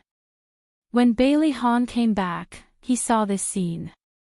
He touched his head. "Didn't you bring a net to catch butterflies?" "Daddy will catch butterflies with you." Bailey E wanted to make a butterfly specimen, so he took the opportunity to go out with his father and brought a net to catch butterflies. Bailey Han rolled up his sleeves. Even though he was holding a net, his movements were as elegant as a European aristocrat. Xia Dong watched Bailey E run around with a small net from afar. Bailey Han smiled and said something. His little face puffed up and showed an unconvinced expression. She couldn't help but guess what Bailey Han said to make him show such a cute expression. She felt a little sad. Since he was born, she had never hugged him or taken care of him for a minute. No wonder he resented her. "Mommy, what's wrong? Your eyes are red." At some point, Xiao Guai had sat down beside Xia Dong and worriedly asked. "Mommy is fine. Just now, a little bug flew into Mommy's eyes." She quickly wiped the corners of her eyes and said with a smile. "Mommy, let me help you blow." Xiao Guai raised her head seriously. Her chubby little hands held her cheeks and gently blew on her eyes. Xia Dong smiled and blinked. "The little bug is out. Mommy is fine. Baby is amazing." "Xiao Guai, do you remember what Mommy said before? In front of outsiders, you have to call Mommy Aunt. If someone asks, you have to say Mommy is your aunt. Do you understand?" Yes, I still remember, Aunt." "Good girl." Her heart trembled and she hugged her daughter tightly in her arms. From beginning to end, Bailey Han didn't look at Xia Dong and the others. He quickly caught 2 beautiful butterflies, but Bailey didn't catch any. He smiled and teased his son. So there are things my son is not good at. Bailey puffed up his cheeks angrily and stared with his big eyes. Daddy, I'm only 4 years old. When I'm as tall as you, I'll definitely be more capable than you. Bailey found his puffed up cheeks very interesting and couldn't help but pinch them. The smile in his eyes widened. Bailey's son, is naturally very capable. Of course. Bailey raised his chin coolly, looking insufferably arrogant. Bailey laughed. This was the first time he laughed openly in front of everyone. The servants looked as if they had seen a ghost. Bailey also had an expression of, wow, so it can be like this. Bailey didn't take his son's surprise seriously. He directly picked him up from the ground and said, Xiao, do you want to try throwing me high? His son's eyes widened even more. Throwing me high. Is this what many fathers do in TV dramas? It was as if he was facing a sacred ceremony and he nodded cautiously. Don't worry, I'm here. I won't let you get hurt, he said comfortingly and then threw him up. Bailey bit his lip and didn't scream. His little face was full of surprise. Xia Dong, who had been secretly watching them, almost went into shock. She jumped up from the ground. Fortunately, Yi Siki held her hand. Little Xia, don't be agitated. Bailey caught his son steadily. Xia Dong sighed in relief. Yi Siki sighed. I think we should go back first. If this goes on, you'll definitely not be able to resist rushing up. Xia Dong didn't say anything. She watched as Bailey tossed her son up and down and caught him steadily. Her heart also went up and down, rising and falling unsteadily. By the time Bailey and his son finished the game, Xia Dong and the others had already left and were walking on the road. He couldn't help but wonder what the relationship between her and the 2 children who were so close to her was. No, he had decided not to care about her anymore. No matter what she did, it had nothing to do with him. In less than a month of pregnancy, Xia Dong began to have pregnancy symptoms. She retched and felt nauseous. Fortunately, she hid it well and didn't arouse suspicion. On this day, Xiao Tianxing called to invite her to a barbecue party at his ranch on the weekend. When she heard that Bailey and Su Yunqian were also going, she immediately declined. Xiao Tianxing said with a smile, Yun already expected that you would refuse, so he asked me to tell you that if you don't come, he will ask Lin Weiwei to refuse the interview with your magazine. Xia Dong smiled bitterly. It seems that I have no choice but to accept. Please help me tell Bailey Yun that I despise his despicable behavior. Xiao Tianxing laughed. Don't worry, I will definitely pass on this sentence.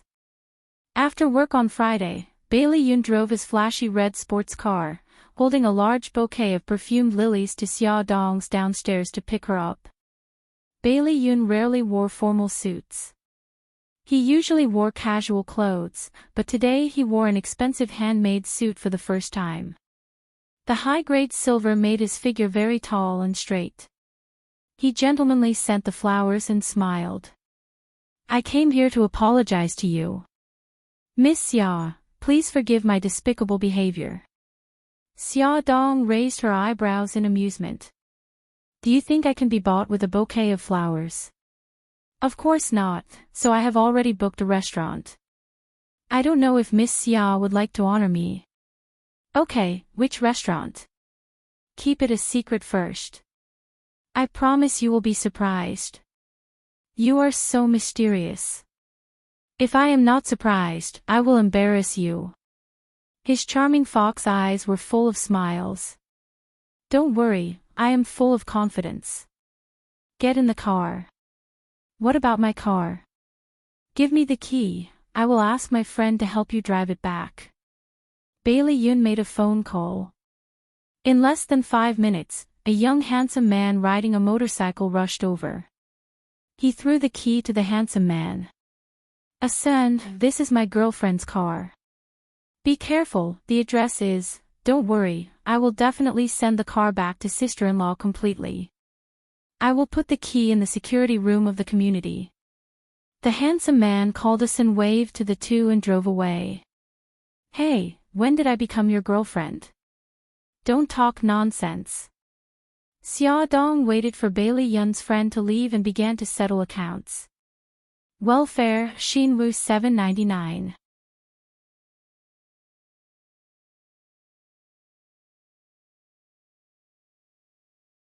Chapter 67. I'm just trying to make Austin pay more attention to you.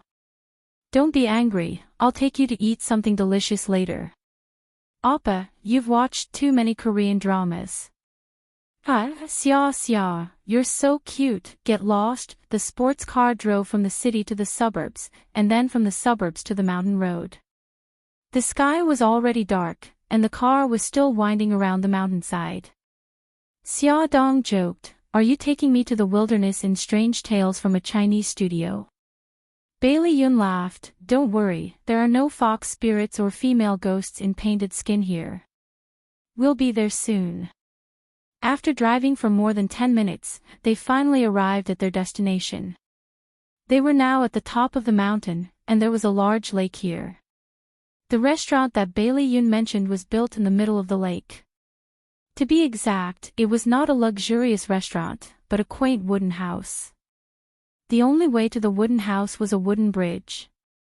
Countless lotus lanterns were lit on the lake, and the whole restaurant seemed to be floating on the water.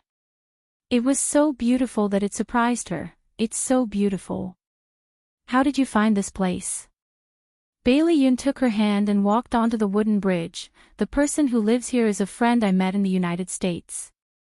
He used to run a Chinese restaurant in the United States, but he eventually returned to his hometown to retire. This is where he settled down." He pointed to the hillside opposite the lake for her to see. "Over there is the villa that he built. This wooden house is the place where he entertains his friends when he's itching for skills." Walking into the wooden house, the decoration was very simple, but it was all very quaint. She could see the patterns on the wooden table and wooden chairs, and it made her feel relaxed and happy. A white-haired old man walked out from the inner room. His wrinkled face was peaceful. "Ah Yun, is this the lady you were talking about?" Bailey Yun raised his eyebrows. "Yes, Uncle Chin. I brought her here to see you. Of course, there's another reason, which is to freeload your food and drink." Xia Dong nodded politely. "Uncle Chin, sorry to trouble you." Uncle Chin laughed. "It's no trouble at all. Have a seat first, and the dishes will be served soon." After that, he beckoned a pretty girl to pour tea for them, and he went back into the room. After a while, the sumptuous dishes were served one by one. The tomato stewed beef brisket with some coriander was very attractive in color. The milky white ginseng chicken soup emitted a fresh, sweet, and mellow aroma. There were also fresh and delicious stir-fried seasonal vegetables, which were verdant and tender, which aroused people's appetite and made them restless. "Uncle Chin, aren't you joining us?" Xia Dong stood aside with his hands behind his back when he saw Uncle Chin serving the dishes. I can't wait, there's a cake in the kitchen." Uncle Chen to them personally to serve them some sweet rice wine. Xia Dong smiled shyly. "Sorry, I can't drink. I get drunk the moment I touch alcohol." Uncle Chen smiled kindly. "This is Japanese rice wine, the alcohol content is very low. You won't get drunk if you drink a little." Bailey Yun seemed to have thought of something and laughed. "Forget it, let's not persuade her to drink." "Uncle Chen, you don't know, last time she got drunk, she pulled my brother and left." Xia Dong stopped him. Hey, don't say any more, it's too embarrassing." "Young people, what are you afraid of? It's okay to be embarrassed. In one's life, it's only interesting to do things that are out of line a few times. Uncle Chen smiled and put away the wine. "Ah, Yun, don't drink anymore, you still have to drive." Not sure if she was moved by Uncle Chen's words, but Xia Dong suddenly had the urge to try. She took a sip of the wine in the cup, the fragrance lingered in her mouth, and there was no smell of alcohol at all. Unknowingly, the cup of wine went down her stomach. She blinked and laughed. "This is the first time in my life that I didn't get drunk after drinking." "But your face is already red." Bailey Yun supported his head with one hand, admiring her red cheeks from the wine. At this moment, she was really beautiful. Her eyes were like treasures, and there was a faint mist in them. Her eyes flashed with an intoxicated luster. He couldn't help but reach out and use his finger to trace her delicate eyebrows, caressing her plump lips. Her eyes revealed surprise and uneasiness. He suddenly retracted his hand and smiled mischievously. "How is it? Are you satisfied with the place I brought you to?" She smiled and nodded, couldn't be more satisfied. Bam! The light suddenly went out, and Uncle Chen's voice came from the quiet room. "Let's welcome the last dessert." Under the cold moonlight, Uncle Chen walked out from the room with a cake in his hands, and the cake was lit with candles. "Ah, Yun, happy birthday." Uncle Chen placed the cake on the table. "Thank you, Uncle Chen." Bailey Yun's eyes flashed with a smile. He saw Xia Dong's shocked expression under the candlelight, and then she puffed her cheeks. Just when he thought she was going to be angry, she suddenly laughed again. "So it's your birthday today." "Happy birthday, I also want to give you a present." Bailey Yun was very curious. "What present?" She smiled and didn't answer. She turned to Uncle Chen. "Uncle Chen, do you have any musical instruments here?" Uncle Chen was a classical music enthusiast. "I have an arrow here." "That's great, can I borrow it?" "Of course." Uncle Chen took the arrow. Bailey Yun watched as she took the arrow, skillfully plucked the strings, and then tuned it. She tilted her head slightly and focused on the arrow, as if she was about to start a sacred work. Her fingertips slowly plucked the strings, and just as the notes jumped a few bars, Uncle Chen became excited. It was a reflection of the moon. He didn't expect this little girl to play the arrow, and what was even more incredible was that she played it so well. The ethereal music flowed slowly under the moonlight, and her fingertips gently slid between the strings. She lowered her eyes and focused on playing. The moonlight shone on her body, and she was as charming as the goddess of moonlight. Bailey Yun was intoxicated by her music, and his deep eyes watched her all the way until the song ended. She raised her head and smiled slowly. "Bailey Yun, happy birthday." "Thank you, this is the most special present I've ever received." His heart trembled, and he tried hard to suppress something in his voice. Uncle Chen was very excited. "Xiao Xia, I didn't expect you to play the arrow. There aren't many young people who know this nowadays. My uncle likes the arrow very much, and under his influence, I learned it for 2 years. I haven't touched it in a long time, and my hands are a little rusty. I've embarrassed myself in front of Uncle Chen." "You're too kind, you play it very well." It was getting late, and Uncle Chen asked them to stay for the night. However, Xia Dong didn't want the children to worry, so she insisted on going home. On the way back, the alcohol started to kick in, and Xia Dong felt a little dizzy. Walking on the wooden bridge was like walking on clouds. She put her hands behind her back and looked up at the night sky, taking light steps. Bailey Yun's heart skipped a beat when he saw this, and he quickly grabbed her arm. "Xia Xia, watch your step." She turned back and giggled. I'm fine. Look, I can even dance." She stood on her toes and struck a classic ballet pose. She wanted to twirl around for him to see, but he grabbed her arm tightly and said helplessly, Okay, I know you're very good. Let's stop fooling around and go home, okay?" Yes, let's go home. I miss Xiao Bao and Xiao Guai so much. Let's go quickly." She hugged his arm and giggled foolishly. Bailey Yun couldn't help but facepalm. Sure enough, he couldn't let her drink. Bailey Yun tied her to the seat with the seatbelt and patted her head. Xia xia, I'm going to drive. Gigai, don't move. Okay, I know. Hurry up and drive. She grinned and laughed. Her rosy cheeks glowed seductively under the soft light, and her pure smile made him feel inexplicably happy. Her plump lips parted slightly, and his hand slowly moved from her head to her cheek. His eyes were filled with desire. Hee, it tickles. She laughed until her shoulders trembled. You naughty guy. His charming thoughts were broken by her laughter. He helplessly pinched her cheeks, exhaled a long breath, and started the car.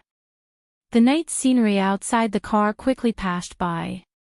The person beside him breathed steadily and slowly fell asleep. Bailey Yun occasionally glanced at her, and the smile in his eyes never disappeared. The car stopped in her neighborhood. Bailey Yun looked at her sleeping quietly and couldn't bear to wake her up. Suddenly, a pleasant ringtone sounded. She suddenly woke up, bounced up from the back of the seat, and rummaged around for her phone. Hello, baby. I'll be back soon. She picked up the phone and looked around. I'm already downstairs. I'll be up soon. After hanging up the phone, she exhaled and smiled awkwardly. Have we been here for a long time? I fell asleep. I was drunk. I didn't do anything strange, right? No, we just arrived. Bailey Yun was a little disappointed. I didn't do anything strange when I was drunk, right? He raised his eyebrows and smiled. You didn't do anything strange other than wanting to become a little swan and jump on Swan Lake. Ouch, Xia Dong covered her face in shame. I'm really not suitable for drinking. It's okay. I've seen a more exaggerated side of you. Bailey Yun smiled and patted her head. She was speechless. Thank you for your comfort. I'm even sadder after hearing it. He laughed delightedly. Her mouth twitched. I'll go up first. The dinner was great. Thank you. I'll pick you up tomorrow. We'll go to the ranch together. Okay. She got out of the car and waved at him. Be careful on the road. Xia Dong walked into the house. Xia Xiaobao was waiting at the entrance in cute Pikachu pajamas. He looked cool. Mom, tell me honestly. Who was the man who sent you back downstairs? Xia Dong bent down and pinched his cheek. Children shouldn't ask so much about adult matters. He turned his face away coolly. Humph, don't compare me to those little brats. I'm the man of our family. I have to be responsible for you. Our baby son is really amazing. Mommy is so touched. Xia Dong carried her son and rubbed her cheek against his. Xiao Bao pushed her away in disdain and puffed up his cheeks. Mom, don't think that everything will be fine just because you changed the topic. You haven't answered my question yet. Is that man chasing after you? How could that be? We're just ordinary friends. Xia Dong started to have a headache. Her child was too smart, and that was a problem. Other than Uncle Shen, I won't accept any other man as my father. Xiao Bao expressed his attitude seriously. Not even my biological father. Why? This was the first time Xia Dong heard her son mention his father. Because he's irresponsible. He's the one who abandoned the three of us. Xiao Bao's eyes were round, and his pink face was filled with anger. Awesome novel, Songshu 566. You're tuning into the Journey of the Soul YouTube channel. Don't forget to subscribe and join us on this journey to catch the most captivating stories.